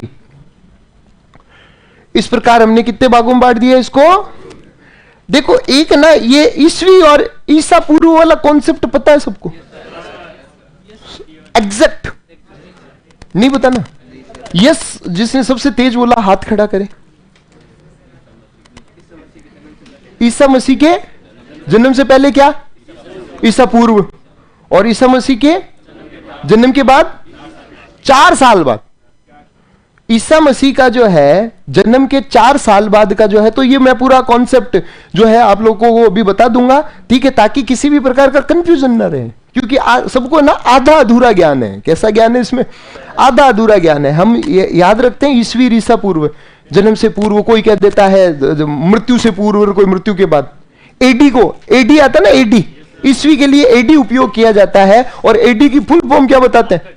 नहीं है, आफ्टर डेथ नहीं है, एनो डोमिनो। इसका फुल फॉर्म क्या है? एनो डोमिनो। तो ये हमको पता होना चाहिए। लिख लिया यहां तक? ओके, तो ये चीज पता होनी चाहिए, क्योंकि ईसा पूर्व चलता उल्टा और ईसवी चलेगा सीधा। तो उसका रीजन भी क्या रहेगा, उसके ऊपर अपन यहां पर परिचर्चा करने वाले हैं। चलिए आगे, पक्का? हाँ, हो गया सेकंड। हाँ, अब देखिएगा, ये ईसवी और ईसा पूर्व को समझना एक बार। ईसवी और ईसा पूर्व, ठीक है। अब देखना, ये जो ईसवी और ईसा पूर्व वाला कॉन्सेप्ट आता है, ये कैलेंडर कौन सा है? Gregorian calendar. कौन सा कैलेंडर है? ग्रेगोरियन कैलेंडर है। ठीक है, जैसे हमारे कैलेंडर तो शक संवत चलते हैं, विक्रम संवत चलता है, हिजरी संवत चलता है, अलग अलग संवत है। वैसे ही ये अंग्रेजों वाला कैलेंडर कौन सा है? ग्रेगोरियन। अंग्रेजी कैलेंडर नहीं है, ग्रेगोरियन कैलेंडर है। इसका 0 ईयर माना जो गया है, बेस ईयर जो माना गया है, ये माना गया है ईसा मसीह के जन्म के 4 साल बाद का समय। कितने बाद का समय? 4 साल बाद। यानी ईसा मसीह का जो जन्म हुआ था वो 4 ईसा पूर्व में हुआ। कब हुआ? 4 ईसा पूर्व में ईसा मसीह का जन्म हुआ। समझे मेरी बात? ठीक है, अब देखो, इस साल से पहले वाले जो है वो तो क्या कहलाएंगे? ईसा पूर्व। ठीक है, इस वजह से ये उल्टा चलेगा ना मामला। जैसे 1 साल पहले, 2 साल पहले, 3 साल पहले, 4 साल पहले, यूं करते करते अपन आगे जाएंगे। ठीक है, तो इसी वजह से ईसा पूर्व हमेशा क्या चलता है? उल्टा चलता है। ठीक है, जैसे एक बात करें, सिंधु घाटी सभ्यता जो थी वो थी 2350 से लेकर 1750 ईसा पूर्व। 2350 से लेकर 1750 ईसा पूर्व में थी। ठीक है, तो यहां पर कई जने कहते हैं सर उल्टा क्यों है? तो देखो, इधर करते करते करते यहां तक आएगा 1750 और इधर आएगा कौन सा? 2350। तो इस बीच की जो घटना घटित हुई थी वो हमने किसके अंदर रख ली? सिंधु घाटी सभ्यता के अंदर रख ली। ओके, तो ईसा पूर्व हमेशा चलेगा उल्टा, समझ गए यहां पर बात। और इनके जन्म के 4 साल बाद वाले साल जो है वो किसके अंदर आएंगे? ईस्वी के अंदर, ठीक है। और ये चलेंगे 1 2 3 सीधे चलते चलते वर्तमान में कितने हो गए? 2024 हो गए, वर्तमान में 2024 हो गए। तो ये चलेंगे सीधे और ये चलेंगे उल्टे, ठीक है। इसको कहा जाता है एडी, एनो डोमिनो। एडी का फुल फॉर्म क्या होगा? एनो डोमिनो। एडी भी कहा जाता है, सीई भी कहा जाता है, क्राइस्ट एरा। इसको क्या कहा जाता है? क्राइस्ट एरा भी कहा जाता है। और ईसा पूर्व को कहा जाता है बीसीई, ठीक है, बीसीई, बिफोर क्राइस्ट एरा। इसको क्या कहा जाएगा? बिफोर क्राइस्ट एरा कहा जाएगा। और हम हिंदी के अंदर इसको कहते हैं ईसा पूर्व, ठीक है। तो ये अभी अपन जब पढ़ेंगे तो ये काफी सारी इसमें आएगी, तो किसी भी प्रकार का कंफ्यूजन अपने दिमाग के अंदर नहीं रखना है, समझ गए ना। मैंने समझाने के लिए बताया ताकि आपका कॉन्सेप्ट क्लियर रहे, क्योंकि आधा अधूरा कॉन्सेप्ट जो होता है वो हमेशा क्या होता है? खतरनाक होता है, ठीक है। तो यहां पर कॉन्सेप्ट रहे ईसा मसीह। अब ये ईसा मसीह थे कौन? ईसाइयों के जो आराध्य देव है, अपन आम भाषा के अंदर समझते हैं, ठीक है। तो ईसाइयों के जो आराध्य देव है, ईसाई जो है वो इन्हें कहते हैं सन ऑफ द गॉड। क्या कहते हैं?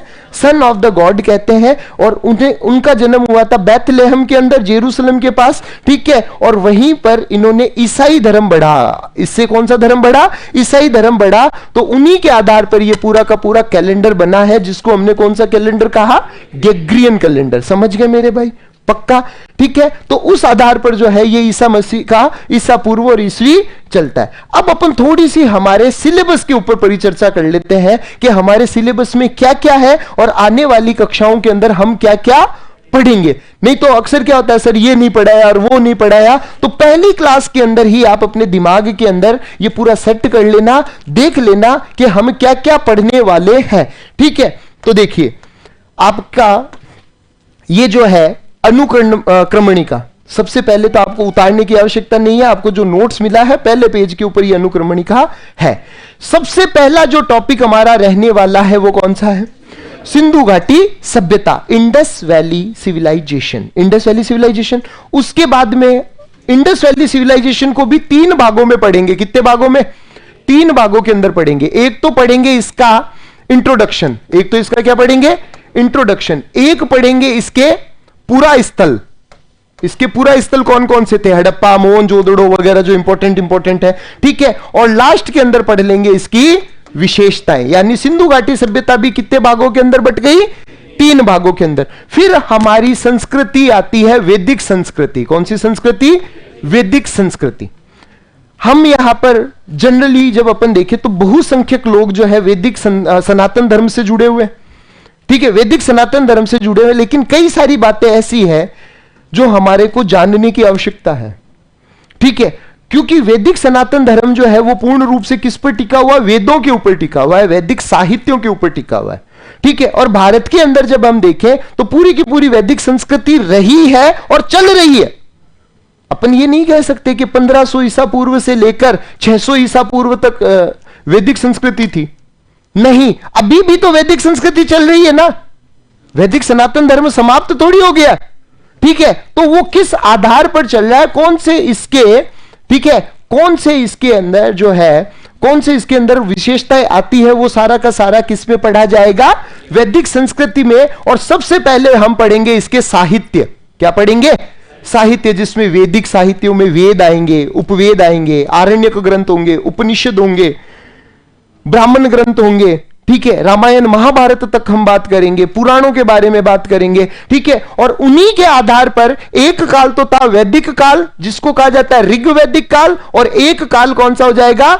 उत्तर वैदिक काल। एक कौन सा काल हो जाएगा बेटा? उत्तर वैदिक काल हो जाएगा। समझे मेरी बात? ठीक है। तो सिंधु घाटी सभ्यता और वैदिक संस्कृति, इस तरीके से 3-3 टॉपिक के अंतर्गत हम पढ़ने वाले हैं। उसके बाद में आता है जैन धर्म व बौद्ध धर्म, महावीर स्वामी और गौतम बुद्धा, ठीक है, इनके बारे में पढ़ेंगे। उसके बाद में 16 महाजनपद हुए थे। कितने महाजनपद? 16 महाजनपदों के नाम, राजधानी वगैरह देखी जाएगी। पिछले साल के पेपर्स देखे आपने? नहीं देखे? देखने चाहिए आपको, आपको उपलब्ध भी करवाए गए, ठीक है, पिछले साल के अंदर यह सवाल था, एक तरफ तो महाजनपद का नाम और दूसरी तरफ उसकी राजधानी आपको सुमेलित करने का आया था, अगर आपने पेपर देखा हो तो।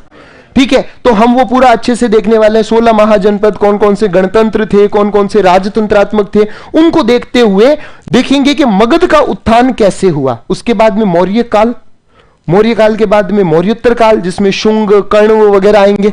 ठीक है, उसके बाद में गुप्त। ठीक है, गुप्त के अंदर चंद्रगुप्त वगैरह को और हम सारा अच्छे से पढ़ते हुए, ठीक है, दक्षिण भारत की कला एवं संस्कृति है यहां पर। ठीक है, गौर करना, यहां पर दक्षिण भारत का इतिहास नहीं, सिर्फ और सिर्फ क्या है, कला संस्कृति है। ठीक है, तो उसको अच्छे से पढ़ते हुए आ जाएंगे विदेशी यात्रियों का विवरण। देखिए, ये एक ऐसा टॉपिक है जो साथ साथ पढ़ा जाएगा, अलग से नहीं पढ़ाऊंगा। जैसे किसी राजा के समय में इब्ने बतूता आ गया, किसी राजा के समय में फाहियान आ गया, हेनसांग आ गया, तो उनको साथ साथ पढ़ेंगे, अलग से इसको अपन हेडिंग डाल के नहीं बैठेंगे। अलग से अगर आपको पढ़ना है तो नोट्स के अंदर अवेलेबल है ना बेटा। ठीक है, तो ये विदेशी यात्रियों का विवरण इसके अंदर देखते हुए हम आ जाएंगे किसमें, दिल्ली सल्तनत में। सल्तनत के 5 वंश, गुलाम, खिलजी, सैयद, तुगलक, सैयद और लोदी, इनको पढ़कर, इनकी व्यवस्था पढ़कर आएंगे किसमें, मुगल साम्राज्य। ये टॉपिक मैं पहले पढ़ाऊंगा, मुगल, क्योंकि दिल्ली सल्तनत खत्म होगी और मुगल शुरू हो जाएगा। तो मुगल पढ़कर, मुगलों के अंदर भी 6 राजा, बाबर, हुमायूं, अकबर, जहांगीर, शाहजहां और औरंगजेब, इनके बारे में पढ़कर हम आ जाएंगे भक्ति और सूफी के अंदर। ठीक है, फिर 1857 की क्रांति। ठीक है, 1857 की क्रांति पढ़कर हम एक टॉपिक पढ़ेंगे, भारतीय राष्ट्रीय आंदोलन।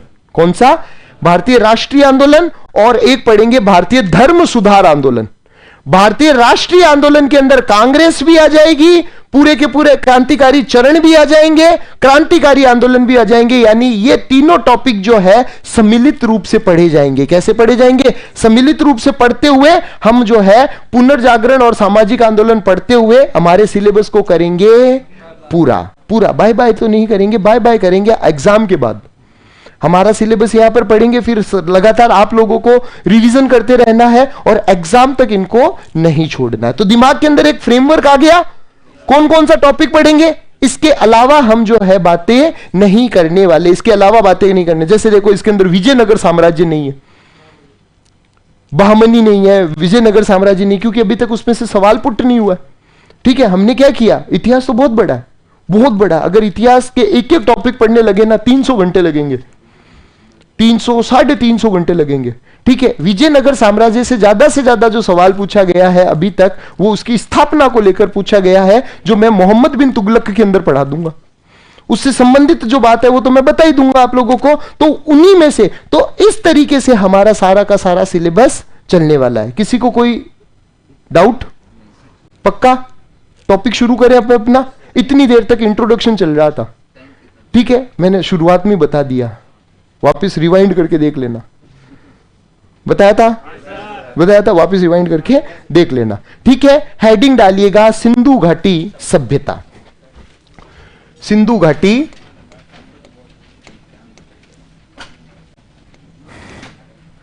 सभ्यता।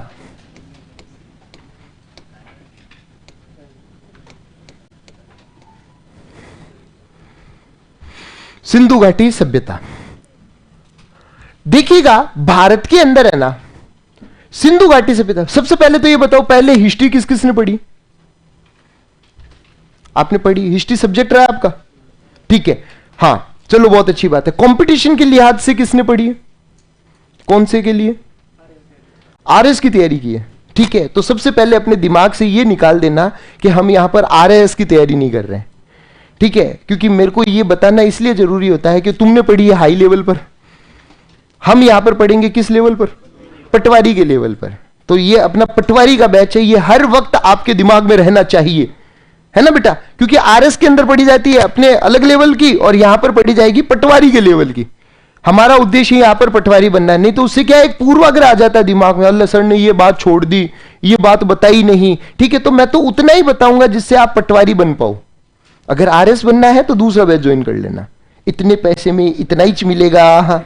गंगूबाई कहती थी ना, ठीक है, इतने पैसे में इतना ही मिलेगा, ओके, तो वो वाली बात है, ठीक है। तो यहां पर जब अपन देखें तो उस हिसाब से पढ़ने वाला है ना बेटा।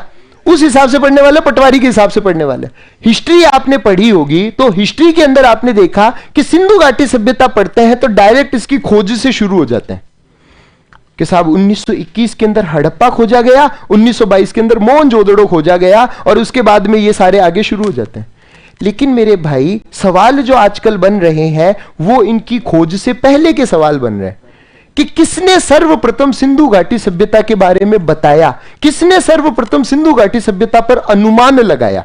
ठीक है, तो देखिए, ये जेम्स मिल ने जब तक इतिहास लिखा, और शुरुआत तक जेम्स मिल तक जो है सभी इतिहासकार यही मान रहे थे, भारत के भी और भारत के बाहर वाले भी, कि साहब भारत की सबसे प्राचीन सभ्यता जो रही थी वो वैदिक सभ्यता रही। कौन सी सभ्यता रही? वैदिक सभ्यता रही। सब यही मान रहे थे वैदिक सभ्यता रही। लेकिन एक अंग्रेज अधिकारी था, टकसाल अधिकारी था, जिसका नाम था चार्ल्स मैसन। क्या नाम था? चार्ल्स मैसन। और चार्ल्स मैसन 1826 के अंदर एक किताब लिखता है, एक पत्र लिखता है, और उसने ना पंजाब और सिंध के अंदर ऊंचे ऊंचे टीले देखे, और उन टीलों के ऊपर उसने अनुमान लगाया कि भारत के अंदर वैदिक सभ्यता से प्राचीन भी कोई सभ्यता रही होगी। कब? पहली बार 1826 के अंदर, यानी जहां से आप उसको पढ़ना शुरू करते हो ना, उससे 100 साल पहले, कि भारत के अंदर कोई प्राचीन सभ्यता रही होगी। और उसके बारे में बताने वाला पहला व्यक्ति कौन था? चार्ल्स मैसन। वो अनुमान लगाकर चला गया। उसने सिर्फ और सिर्फ क्या लगाया? अनुमान लगाया। यानी 1826 के अंदर इसके बारे में चार्ल्स मैसन क्या कर लेता है? अनुमान लगा लेता है। ठीक है, उसके बाद धीरे धीरे आगे बढ़ते। 1853 के अंदर क्या हुआ? 1853 के अंदर एक व्यक्ति था, इतिहासकार था, अलेक्जेंडर कनिंघम। क्या नाम था? Alexander Cunningham. और अलेक्जेंडर कनिंघम को कुछ सैंधव सभ्यता की मोहरें प्राप्त हुई। इसको क्या प्राप्त होती है? कुछ मोहरें प्राप्त हुई, सैंधव सभ्यता की मोहरें प्राप्त हुई, जिससे इसको दिमाग के अंदर एक वो था ही कि भैया कोई प्राचीन सभ्यता हो सकती है। और अब मोहरें प्राप्त हुई है तो इससे वो जो शक था वो और ज्यादा यकीन के अंदर बदलेगा। शक जो था वो और ज्यादा यकीन के अंदर बदलेगा। और ये मोहरें प्राप्त करने का काम किसने किया? कनिंघम ने किया। ये मोहरें प्राप्त करने का काम किसने किया था? कनिंघम ने किया। क्लियर है? ठीक है, अब क्या हुआ? 1853 की बात है, 1851 से लेकर 53 तक। कब तक? 51 से लेकर 53 तक। अब देखिएगा, 1853 के अंदर भारत में पहली बार ट्रेन चलाई गई थी, अगर आपको याद हो। 16 अप्रैल 1853, मुंबई से लेकर ठाणे के बीच, बोरीबंदर से ठाणे के बीच। ठीक है, 14 डब्बे लगे थे, 3 इंजन लगे थे। इंजन के नाम थे सिंध, साहिब और सुल्तान। 400 यात्री बैठे थे, भाड़ा उनसे लिया नहीं था। और तो ज्यादा कुछ बताऊं क्या? 34 किलोमीटर की दूरी थी। ये तो आप पढ़ते हो स्टैटिक जीके में। अब आप कहोगे कि सर सिंधु घाटी पढ़ाते पढ़ाते ट्रेन पे कैसे आ गए? इंपॉर्टेंट, जब भारत के अंदर ट्रेन चलाई गई ना, उसके बाद में पूरे भारत के अंदर रेलवे लाइन बिछाई जाएगी। 1856 के अंदर क्या हुआ? 1856 में लाहौर से लेकर कराची तक, कहां तक? लाहौर से कराची तक बर्टन बंधु क्या कर रहे थे? रेलवे लाइन बिछा रहे थे। बर्टन बंधु क्या कर रहे थे? रेल लाइन बिछा रहे थे। ठीक है, और जब ये रेल लाइन बिछा रहे थे ना, तो इनको हल्की सी खुदाई पर कुछ ईंटें प्राप्त हुई। हल्की सी खुदाई की ना इन्होंने। लाहौर क्षेत्र आता पंजाब के अंदर। कहां पर? पंजाब के अंदर। और कराची वाला जो क्षेत्र आता है वो कहां पर आता है? सिंध के अंदर। और दोनों वर्तमान में कहां पर है? पाकिस्तान के अंदर। ठीक है, देखो, मैं पाकिस्तान को कभी अलग देश मानता ही नहीं, अपना ही बच्चा है। जी की दादा तो क्या कहते हैं? मेरा बच्चा है तू। ठीक है, जितने बांग्लादेशी यूं मुंह दिखाते हैं कि मेरा पोता है तू। ठीक है, तो ये अपना ही तो है पाकिस्तान। पाकिस्तान का जन्म हुआ है, भारत तो अनादिकाल से है। और ये तो किताबों में भी लिखा है कि जिसका जन्म हुआ उसकी मृत्यु भी होगी, यानी पाकिस्तान खत्म भी होगा और वापस हमारे पास आएगा। ठीक है, पाकिस्तान वापस आएगा अपने पास। ठीक है, जिस दिन पाकिस्तान आ जाए, आप सबसे अनुरोध है, मुझे लाहौर दे देना। क्या दे देना? लाहौर। लाहौर बड़ा पसंद है मुझे, पता नहीं क्यों किताबों में खूब पढ़ा मैंने। और फिर अनारकली का मकबरा है यहां पर, जहांगीर की प्रेमिका अनारकली का मकबरा है। बड़ा खूबसूरत शहर है लाहौर। अब्दुल हमीद लाहौरी जो लिखता है कि जिन लाहौर नहीं देखा उनकी नहीं देखा, तो मेरे को क्या दोगे आप? लाहौर। ठीक है ना बेटा, लाहौर के ऊपर कब्जा करेंगे अपन। फिर सेकंड, तिरंगा झंडा है ना, पहली बार लाहौर में ही लहराया गया था, तो इस वजह से भी ये बड़ा पसंद है, इस वजह। और लाहौर तो अपना हिस्सा था यार, दिल्ली की बिल्कुल जुड़वा बहन की तरह है लाहौर। ठीक है, तो ये पाकिस्तान के अंदर है, और उस जमाने में तो भारत और पाकिस्तान एक ही थे। यहां पर जब बनी बनाई ईंटें प्राप्त हुई तो इन्होंने तो क्या किया, ईंटें निकाली, रेलवे लाइन बिछा ली। इनका क्या, कोस्ट कटिंग के अंदर बनी बनाई ईंटें मिल रही है इनको तो। लेकिन पुरातत्वविद थे ना ये, कनिंगम जैसे, किस जैसे? कनिंगम जैसे। इनके दिमाग में आया यार बनी बनाई ईंटें हैं, इसका मतलब यहां पर कोई सभ्यता रही होगी, यहां पर क्या रही होगी? सभ्यता रही होगी। इसीलिए क्या किया गया, 1861 के अंदर भारतीय पुरातात्विक विभाग का गठन हुआ। किसका गठन हुआ? भारतीय पुरातात्विक विभाग का गठन किया गया। ठीक है, भारतीय पुरातात्विक विभाग का गठन हुआ, जिसका महानिदेशक बनाया गया, यानी डायरेक्टर जनरल जो बनाया गया वो बनाया गया कनिंगम को। किसको? कनिंगम को बनाया गया। इसी वजह से भारतीय पुरातत्व का जनक किसे कहा जाता है?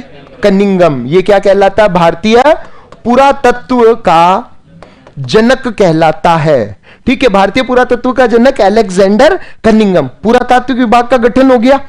लेकिन अंग्रेज थे, इनको तो वही काम करना होता था जिसके ऊपर ये क्या करते थे, ये तो अंग्रेज थे, जिसके ऊपर इनको फायदा होता वही काम करते, दूसरा कोई काम नहीं करते। जहां पर पैसा दिख रहा है ना, मारवाड़ी सेठों की तरह ही है। मारवाड़ी सेठ ना, इनके ऊपर एक आरोप लगता कंजूस है। कंजूस नहीं है, मारवाड़ी आदमी कंजूस नहीं है। जब इज्जत पे बात आ जाए ना, तो पानी की जगह घी बहा सकते हैं हम। और घी, नींवों के अंदर घी डाला हमने। भंडाराय मंदिर बीकानेर, भंडाराय मंदिर बीकानेर। ठीक है, कहीं पर भी आप चले जाओ तो मारवाड़ियों के द्वारा बनाई गई सराय मिल जाएगी। मारवाड़ वो क्षेत्र है जहां पर जगह जगह पर आपको प्याऊ मिल जाएंगे, और कहीं नहीं मिलेंगे। ठीक है, तो मारवाड़ी आदमी जो है हमेशा वही काम करता है जिसमें फायदा होता है। कंजूसी नहीं है ये क्या है? रिसोर्स की पूर्ण रूप से उपयोग करना है, ऑप्टिमम यूज ऑफ रिसोर्सेज है ये। ठीक है, तो वैसे ही कौन थे? अंग्रेज। जहां से फायदा नहीं निकल रहा वो काम करते ही नहीं थे ये। ठीक है, और ये चीजें चली गई पूरी की पूरी ठंडे बस्ते में। वापस इसका जो है पुनर्गठन किया गया 1904 के अंदर। कब किया गया?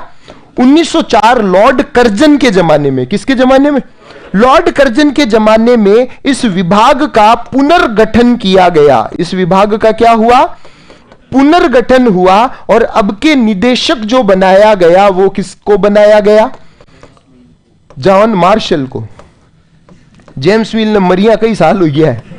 ठीक है, अब के किसको बनाया गया? ठीक है, अब के विभाग का जो है महानिदेशक 1904 के अंदर बनाया गया है। किसको? जॉन मार्शल को। ठीक है, और इस विभाग का नाम कर दिया गया भारतीय पुरातत्व एवं सर्वेक्षण विभाग। इसको क्या कर दिया गया?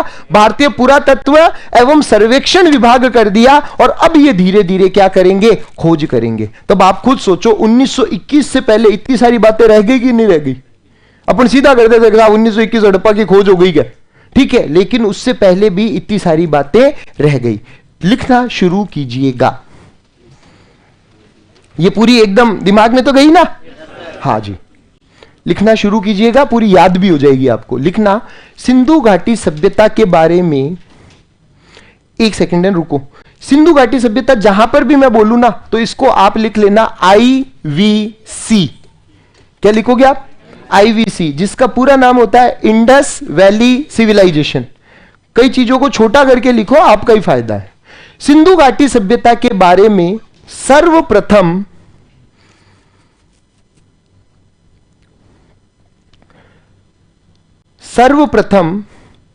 चार्ल्स मैसन ने बताया। सिंधु घाटी सभ्यता के बारे में सर्वप्रथम चार्ल्स मैसन ने बताया, और इसने अनुमान लगाया कि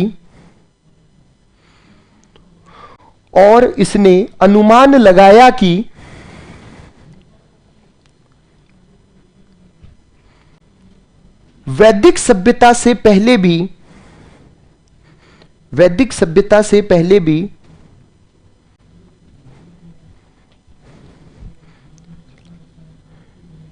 वैदिक सभ्यता से पहले भी भारत में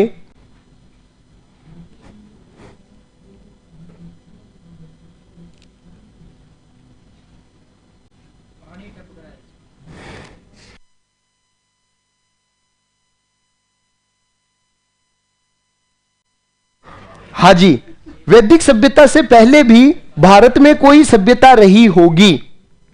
इसने अनुमान लगाया कि वैदिक सभ्यता से पहले भी भारत में कोई सभ्यता रही होगी।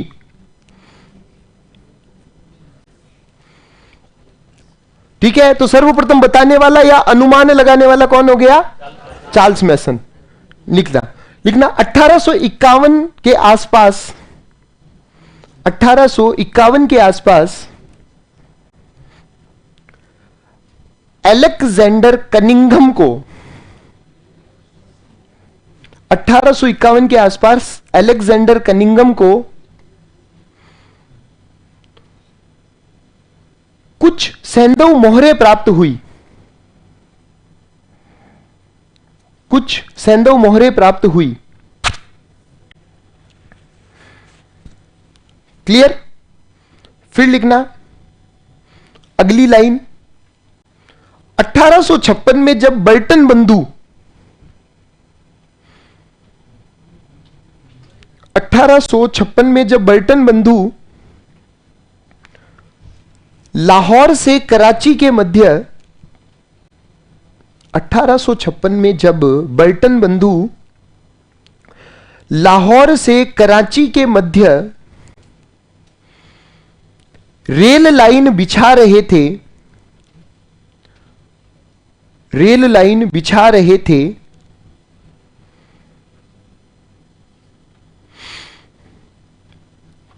तब इन्हें ईंटें प्राप्त हुई। तब इन्हें ईंटें प्राप्त हुई।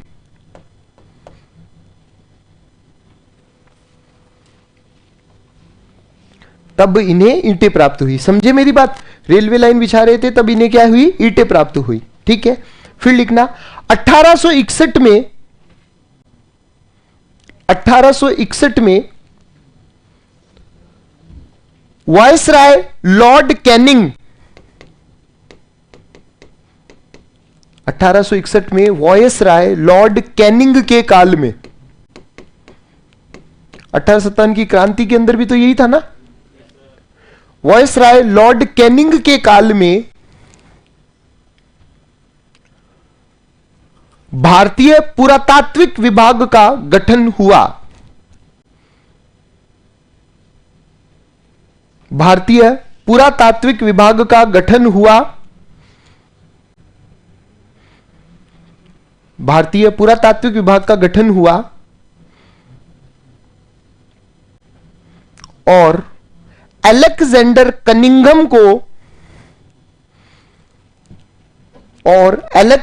कनिंघम को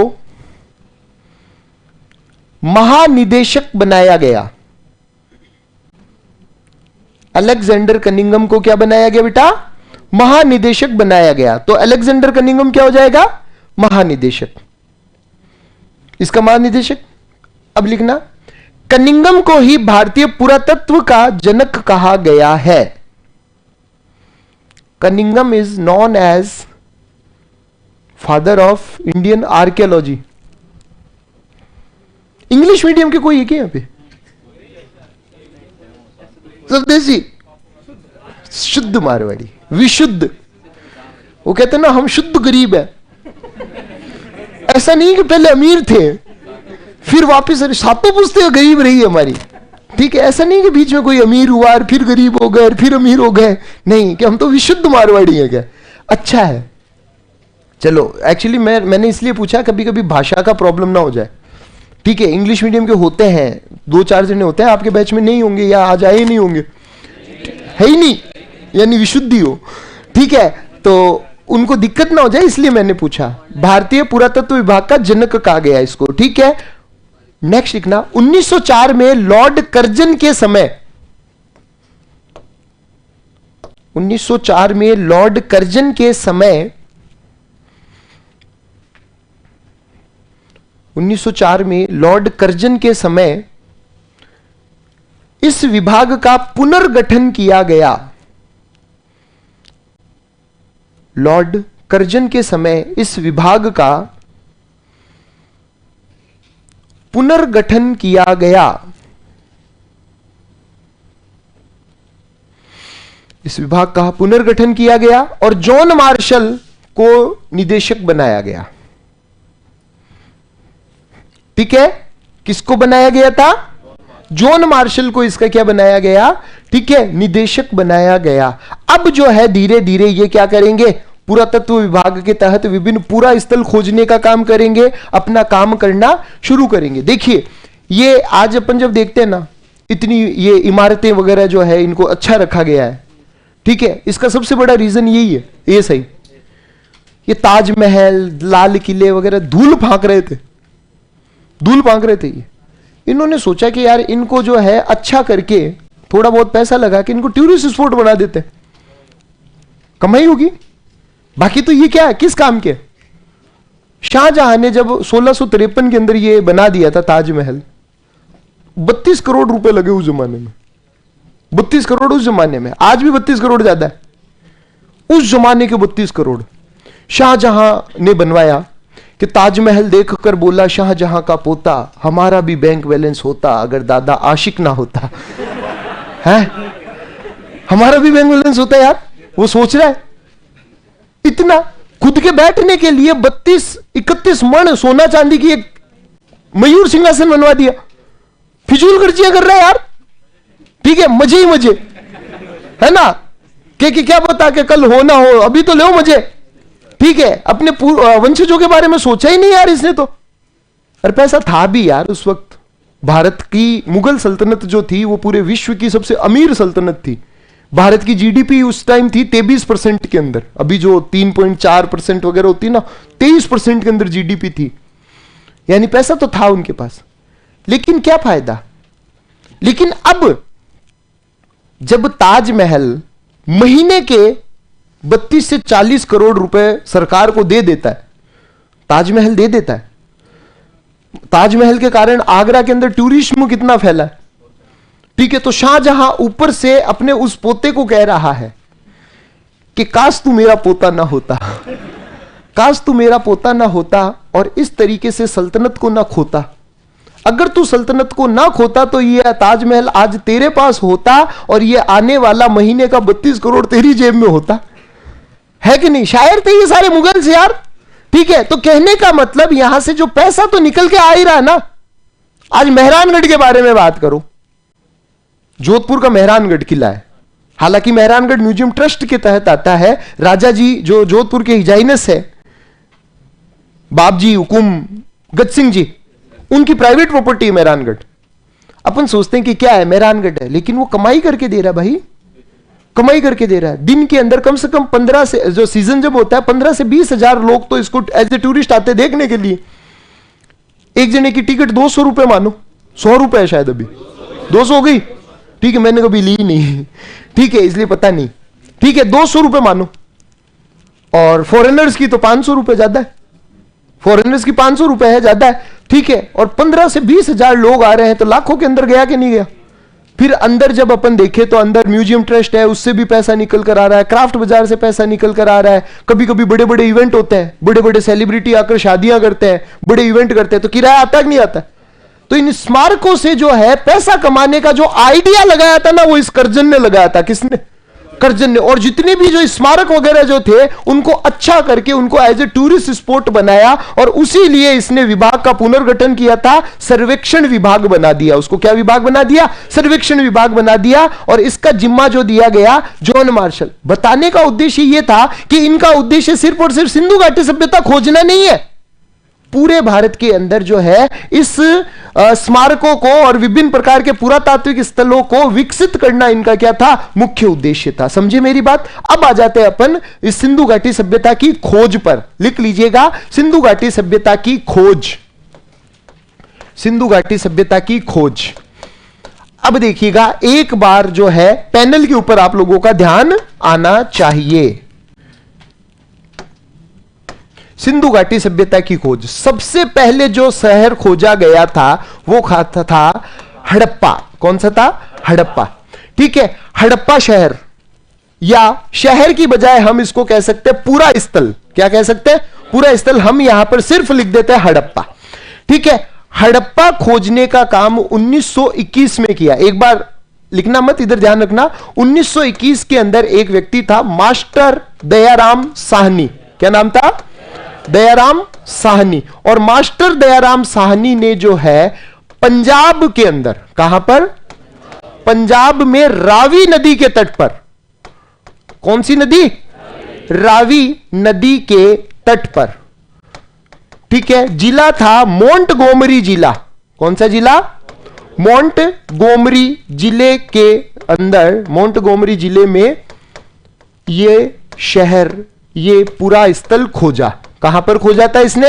मोंटगोमरी में। अब बच्चे आते हैं कि सर आपने मोंटगोमरी लिखा है, फलानी किताब के अंदर शाहीवाल लिखा हुआ है। जो डाउट होते हैं ना बच्चों के, वो मैं साथ साथ बता रहा हूं आपको। ठीक है, कि भैया शाहीवाल लिखा हुआ है और आप मोंटगोमरी कैसे लिखा रहे हो?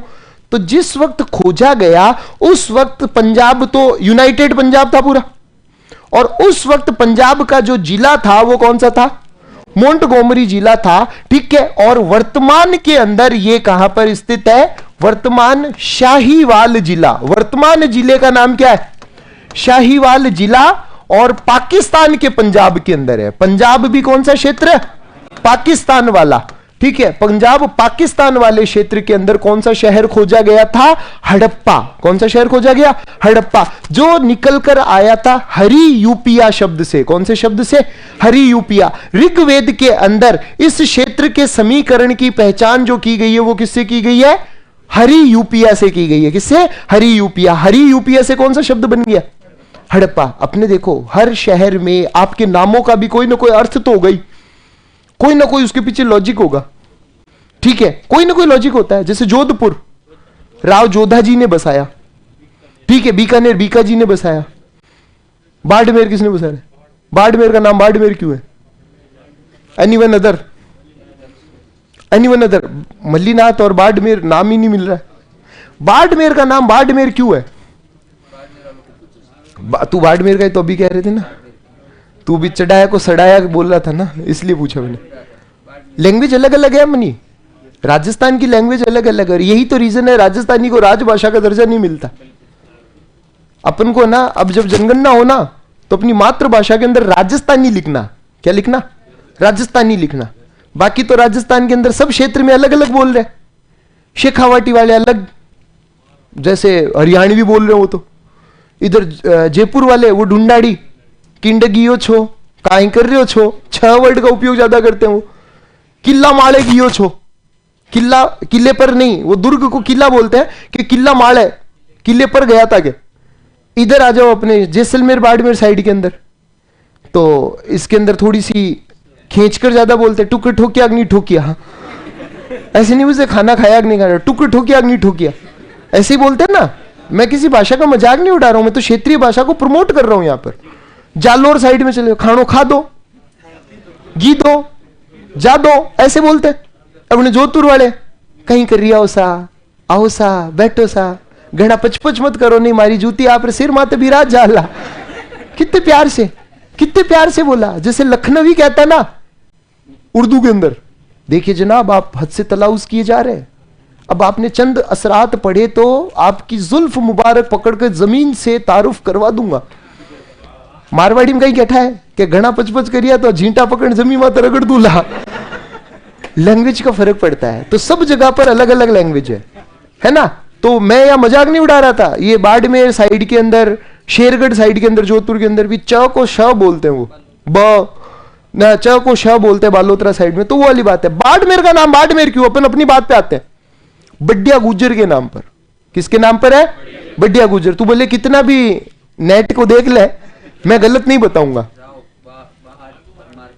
बहाड़ परमार नहीं, बढ़िया गुज्जर का नाम आता है इसके अंदर, बढ़िया गुज्जर के नाम पर आता है। ठीक है, तो ये कॉन्ट्रडिक्शन चलता रहता है ना।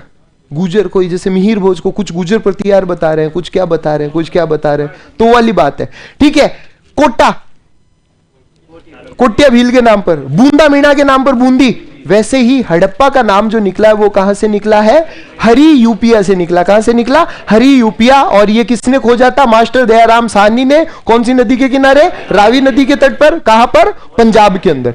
ठीक है, और यहीं से जो है सिंधु घाटी सभ्यता की खोज हो गई और खोजा गया पहला पूरा स्थल कौन सा हो जाएगा? हड़प्पा। इसी वजह से सिंधु घाटी सभ्यता को हड़प्पा सभ्यता भी कहा जाता है। क्या कहा जाता है? हड़प्पा सभ्यता भी कहा जाता है, क्योंकि खोजा गया पहला पूरा स्थल कौन सा था? हड़प्पा। अब भाई साहब ये दूसरा क्यों पीछे रहने वाला? और दूसरा जो शहर खोजा गया वो खोजा गया था मोहनजोदड़ो। कौन सा था? मोहनजोदड़ो। ये देखो, अलग अलग लिखना है इसको समझने के लिए। ठीक है, समझने के लिए। सिंधी भाषा का शब्द है। कौन सी भाषा का? सिंधी भाषा का शब्द है मुअन। मुअन, मोहन भी नहीं, सिंधी भाषा के अंदर आता मुअन। मुअन का मतलब होता मृतक, जो का मतलब का, और दड़ो का मतलब टीला। तो इसका शाब्दिक अर्थ क्या होगा? मृतकों का टीला, क्योंकि भारी मात्रा में यहां से कंकाल मिले। भारी मात्रा में यहां से क्या मिले? कंकाल मिले, इसलिए इसको कहा गया मोहनजोदड़ो। और इसको खोजा गया 1922 में राखलदास बनर्जी। किसने खोजा था? राखलदास बनर्जी ने इसको 1922 में खोजा। राखलदास बनर्जी ने जो है इसको खोजा था। और देखिए कई कई बार है ना, बनर्जी की जगह बंदोपाध्याय लिखा आता है। बनर्जी की जगह क्या लिखा जा सकता है? बंदोपाध्याय। बंगाली भाषा का बंगाली जाति है, ये कैसी जाति है? बंगाली जाति है। बनर्जी की जगह बंदोपाध्याय लिख सकते हैं। और जो है हम चटर्जी की जगह चट्टोपाध्याय भी लिख सकते हैं। चटर्जी की जगह क्या लिख सकते हैं? चट्टोपाध्याय। बनर्जी की जगह क्या लिख सकते हैं? बंदोपाध्याय। तो कहीं पर अगर राखलदास बंदोपाध्याय लिखा हुआ हो तो हमको कंफ्यूज नहीं होना है। राखलदास बंदोपाध्याय भी हम इन्हें कह सकते हैं। समझ गए मेरी बात? ठीक है, इन्होंने खोजा कहां पर? सिंधु नदी के किनारे। कौन सी नदी के किनारे? सिंधु नदी के तट पर। सिंधु नदी के तट पर लरकाना जिला। जिला कौन सा था? लरकाना जिला, सिंध प्रांत। ठीक है, लरकाना जिला सिंध प्रांत वर्तमान में कहां पर है? पाकिस्तान के अंदर। कहां पर स्थित है? पाकिस्तान में। ठीक है, बारूद के ढेर पर बैठा हुआ सिर फिरा राष्ट्र। ठीक है, लरकाना जिला पाकिस्तान के अंदर। और इस प्रकार से दो शहर खोज लिए गए। कौन सा? हड़प्पा और मोहनजोदड़ो। और 1924 में जॉन मार्शल ने, किसने? जॉन मार्शल ने एक समाचार पत्र निकलता था लंदन के अंदर, इलस्ट्रेटेड न्यूज ऑफ लंदन। समाचार पत्र कौन सा था? Illustrated news of London. उसके अंदर उन्होंने अपना एक लेख प्रकाशित किया और पूरी दुनिया को इस सभ्यता के बारे में बताया। और जॉन मार्शल ने इस सभ्यता को सिंधु सभ्यता कहा। कौन सी सभ्यता कहा? सिंधु सभ्यता कहा। तो कह सकते हैं कि जॉन मार्शल ने क्या किया था? जॉन मार्शल ने the illustrated news of London, illustrated news of London, मैं हिंदी में लिखूंगा, इंग्लिश को हिंदी में लिखूंगा। ठीक है, क्योंकि इस तरीके से ही लिखा आएगा। ठीक है, ऑफ लंदन में लेख छापा, लेख छापा। वह नाम क्या दिया इसको? सिंधु सभ्यता नाम दिया। इसका नाम क्या दे दिया बेटा? सिंधु सभ्यता नाम दिया। ठीक है, यानी सिंधु सभ्यता नाम देने वाला कौन था? जॉन मार्शल था। ठीक है, क्यों? क्योंकि सिंधु तथा उसकी सहायक नदियों के किनारे इसके पूरा स्थल मिले। क्योंकि रावी नदी भी किसकी सहायक है? सिंधु की। मेन नदी कौन सी है? सिंधु। देखिए, सिंधु इतनी इंपॉर्टेंट नदी है कि आज देश का नाम हिंदुस्तान सिंधु के कारण है। देश का नाम इंडिया सिंधु के कारण है। अभी एक बड़ी बवाल सा मचा था, भारत कर दो और इंडिया हटा दो और ऐसा। भारत तो ऑलरेडी है नाम, भारत कर दो क्या? 1947 से भारत है। हम तो भारत देश तो हमारे नाम है हमारा संविधान के अंदर अनुच्छेद number 1, India that is Bharat. English के अंदर तो ये लिखा हुआ है भारत, जो कि इंडिया के नाम से जाना जाता है। ठीक है, वो राज्यों का एक संघ है। ये अनुच्छेद 1 कहता है कि नहीं कहता है? यानी नाम तो है। ये शब्द इंडिया कहां से आया? ठीक है, तो भाई साहब जो है वो एक कमला पसंद का ब्रांड एम्बेसडर है, नाम मैं लूंगा नहीं, आप समझ गए। वो कहता है कि साहब अंग्रेजों ने दिया ये नाम। ठीक है, तो मेरे भाई तू जो गेम खेलता है वो भी तो अंग्रेजों ने दिया, आप समझ गए। नाम मैं लूंगा नहीं, ताकि केस हो जाएगा यार। आप में से उनका कोई प्रशंसक हो, मैं उनकी बैटिंग का बहुत बड़ा प्रशंसक था, ठीक है, लेकिन बैटिंग का प्रशंसक होना और विचारों का प्रशंसक होना बात अलग अलग होता है। मैं उनसे पूछना चाहूंगा मेरे भाई, आप जो गेम खेल रहे हो वो भी तो शुद्ध रूप से अंग्रेजों ने दिया है। और कहा कि नहीं साहब हम तो टीम भारत कहना चाहिए, और अभी तक कहते भी है कुछ लोग, कहना चाहिए, लेकिन ये कहते हुए कि भाई अंग्रेजों ने दिया है, ये नहीं है। भारत को जो नाम इंडिया दिया है वो अंग्रेजों ने नहीं, ईरानियों ने दी है। किसने दिया? ईरानियों ने। ये इंडिया नाम आया कैसे? सुनना मेरी बात, ठीक है। ये इंडिया नाम आया कैसे देखना। भारत जो है ये कहलाता था, नदी कौन सी है? इंडस, ठीक है, ये नदी कौन सी है? इंडस, ठीक है। और ये क्या करते थे, ईरानी जो है इस नदी को कहते थे हिंडस। क्या कहते थे? हिंडस नदी कहते थे। कौन सी नदी कहलाती थी? इंडस नदी कहलाती थी, ठीक है, ईरानी। क्योंकि देखिएगा जब अपन बात करें, ये क्षेत्र कहलाता है सप्त सिंधु। कौन सा? सप्त सिंधु। और ईरानी जो है इनकी डिक्शनरी के अंदर स वर्ड है ही नहीं। ये स को बोलते हैं ह। क्या बोलते हैं? ये स को ह बोलते हैं, ये स को ह। जैसे जोधपुर वाले भी कहते हैं ना, हिद गयो, ही अड़क। सीधी सड़क नहीं बोलते हम, ही तो जाप रो, ही दो जाप रो, सीधा सीधा चला जा, ठीक है। हाबू, बाबू नहीं, तेरे दिमाग में बाबू ही है, ठीक है, मैं निकाल दूंगा बाबू का भूत, है ना बेटा। हाबू साबुन होती ना, साबुन, साबुन ने क्या हाबूला। लैंग्वेज अलग अलग है यार, ठीक है।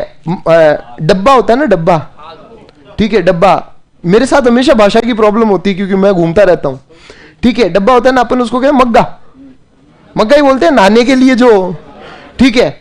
तो मेरा ससुराल अहमदाबाद, ठीक है। ओ की क्या बात हुई, सबका होता है ससुराल, किसी का कहीं ना कहीं तो होता है। तो मैं पहली बार गया तो मैं नहाने के लिए घुसा, तो वहां पे वो मग्गा नहीं पड़ा, मेरे को दूर दिखा, तो मेरा साला घूम रहा था। मैं कह रहा वो मग्गो ला, यूं देख रहा मेरे को यूं, अरे मेरे को ला ना मग्गो ला। तो क्या क्या है जीजी, मैंने कहा क्या हुआ? क्या जीजी, जीजा जी पता नहीं क्या मांग रहे हैं। मैं क्या यार गजब आदमी है, तेरे सामने पड़ा, तू दे नहीं सकता। मैं गया उठा के ले गया, क्यों मग्गो थोड़ी हो, तो चंबू है। वहां पर इसको टम्बलर बोलते हैं, चंबू बोलते हैं, ऐसे वर्ड बोलते हैं। तो लैंग्वेज का फर्क पड़ता है।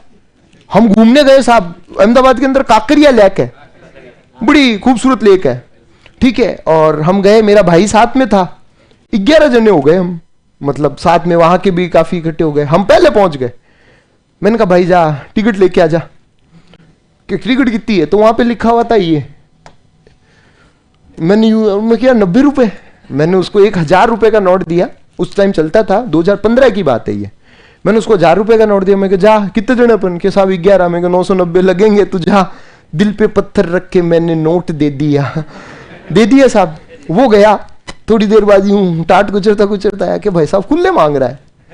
मैं तेरे दिमाग खराब है, 990 कहां से खुले दूंगा? उसको क्या 10 रुपए रख ले, ऐसा कर, ठीक है। कि नहीं भाई साहब पता नहीं वो गिड़पिड़ कर रहा है गुजराती के अंदर, मेरे को समझ में आ नहीं रही है। मैं कहा चल अपन चलते हैं। हम गए, मैं कि भैया टिकट दो ना 11। तो क्या भाई छुट्टा देने? मैं कि छुट्टा क्या दे, छुट्टा तो खुले दे। अरे मैं है नहीं 990, आप 10 रुपए रख लो। क्या भाई गांडो थे हो गए हो? और मैंने कहा भाई ये तो गाली दे दी। मैं बेटा बाहर आ। हम वहां पर मारने मरने पर उतारू हो गए। मारवाड़ के हैं, मारवाड़ के, और वो भी जोधपुर के, और वो भी भीतरी शहर के। अब एग्जैक्ट नहीं बताऊंगा, ठीक है, भीतरी शहर के। मैंने कहा बाहर आ। जितने वो सारे के सारे हमारे रिश्तेदार आए, क्या हुआ क्या हुआ? वो कह रहा है यार ये गुद्दी पकड़ रहे हैं, वो कर रहे हैं, वो कर रहे हैं, ठीक है, अभी डब्बा आएगा।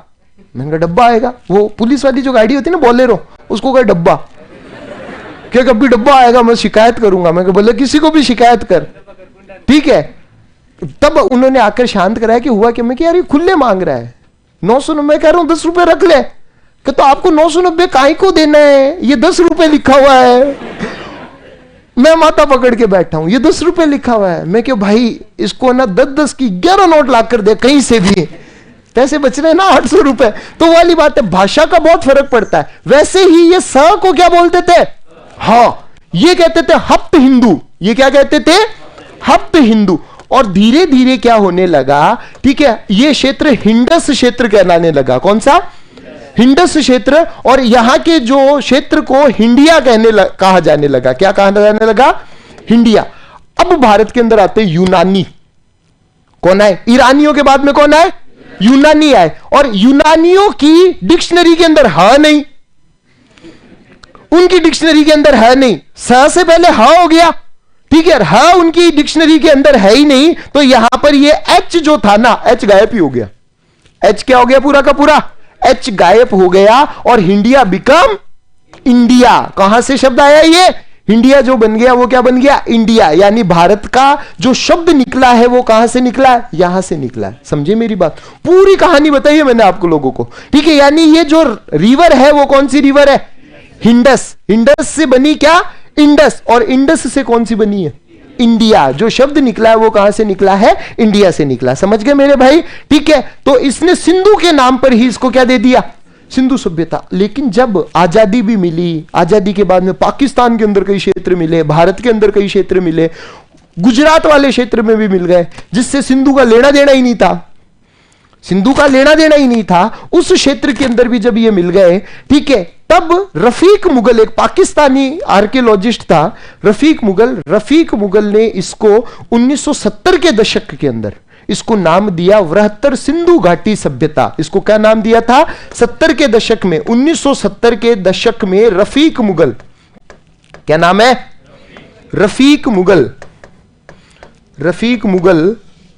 ने वृहत्तर सिंधु घाटी सभ्यता कहा। यानी अगर आपको पूछा जाए कि सिंधु घाटी सभ्यता किसने कहा, तो किसने कहा, रफीक मुगल ने वृहत्तर सिंधु घाटी सभ्यता कहा। और सिंधु सभ्यता जो कहा वो किसने कहा, जॉन मार्शल ने। ठीक है, देखो शब्द इसी तरीके से पूछे जाएंगे, बिल्कुल प्रश्न के ऊपर ध्यान देते हुए आपको लोगों को क्या करना है, उत्तर देना है। तो वृहत्तर सिंधु घाटी सभ्यता तो कहा रफीक मुगल ने, और सिंधु सभ्यता किसने कहा, जॉन मार्शल ने कहा। ठीक है, लिख लो, एज इट इज लिख लो, कोई दिक्कत नहीं है।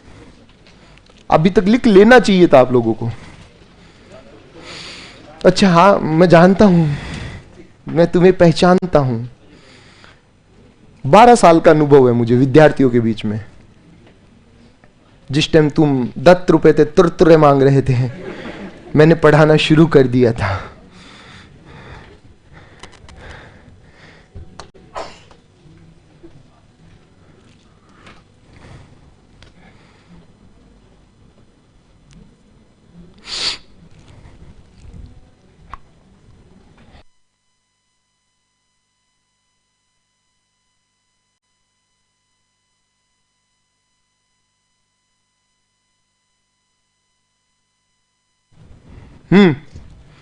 लिख लिया।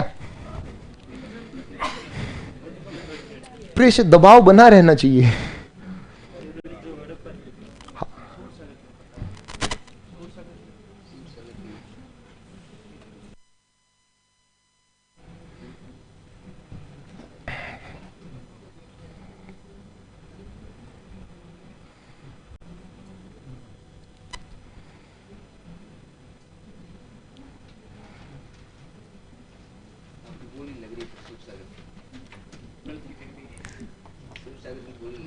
लग रही है, चल कोई बात नहीं, गोली ना लग जाए।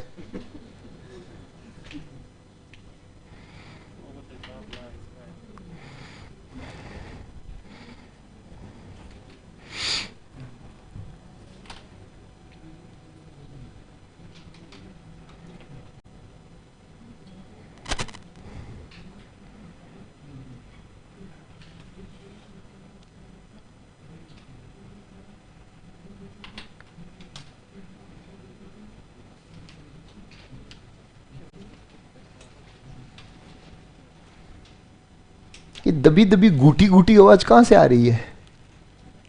अच्छा, ये पीछे से। तो जिस वक्त मेरी क्लास रहती उस वक्त तो और तेज आती होगी आवाज। एक दो बार बच्चों ने मैसेज किए मेरे को कि सर धीरे बोला करोगे। आ गया था अभी? अच्छा, उधर से भी इधर आ गया। चलो कोई बात नहीं। बुलंद का मैं बेस्ट कमांडर रहा हूं 2008 में। एनसीसी सीनियर नर ऑफिसर था मैं एमबीएम इंजीनियरिंग कॉलेज से, तो मुझे बेस्ट कमांडर पूरे नॉर्थ रीजन के अंदर मिला था, एमबीएम इंजीनियरिंग कॉलेज। हाँ,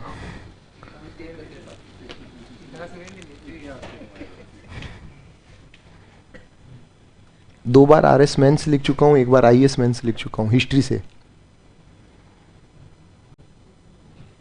कंपटीशन की हिस्ट्री का पूरा हमें नॉलेज है, तो आप ये ना सोचें कि अनुभवहीन व्यक्ति आया है।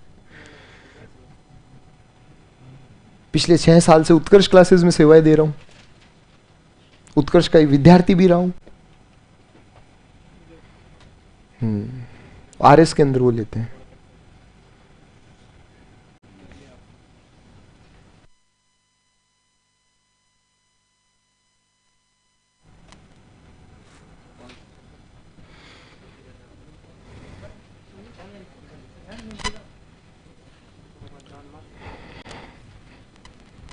चले आगे? नहीं, अच्छा टाइम हो गया क्या? अगली भी मेरी है, डोंट वरी। हाँ हाँ ठीक है, सुन लिया होगा आपने ना, भैया की बात सुन ली होगी आपने। बस बस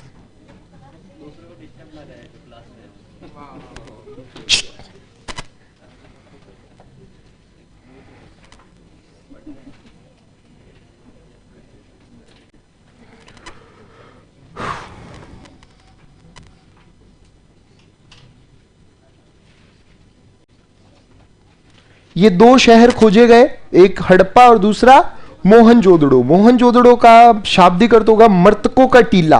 क्या मतलब होगा? मृतकों का टीला। और हड़प्पा शब्द जो निकला है वो कहां से निकला है? हरी यूपिया से निकला है। ठीक है, जब पूरा स्थल पढ़ेंगे तो इनके बारे में, यहां से मिलने वाले जो साक्ष्य हमको प्राप्त हुए उनके बारे में भी अपन बात करेंगे, अलग से इनके बारे में देखा जाएगा। समझे मेरी बात? ठीक है, और एक जो है अभी मैं उपलब्ध करवा दूंगा तुझे, तेरे पास होगा भी, जितने भी साक्ष्य मिले ना उसकी पूरी की पूरी एक लिस्ट आप लोगों को जारी कर दी जाएगी।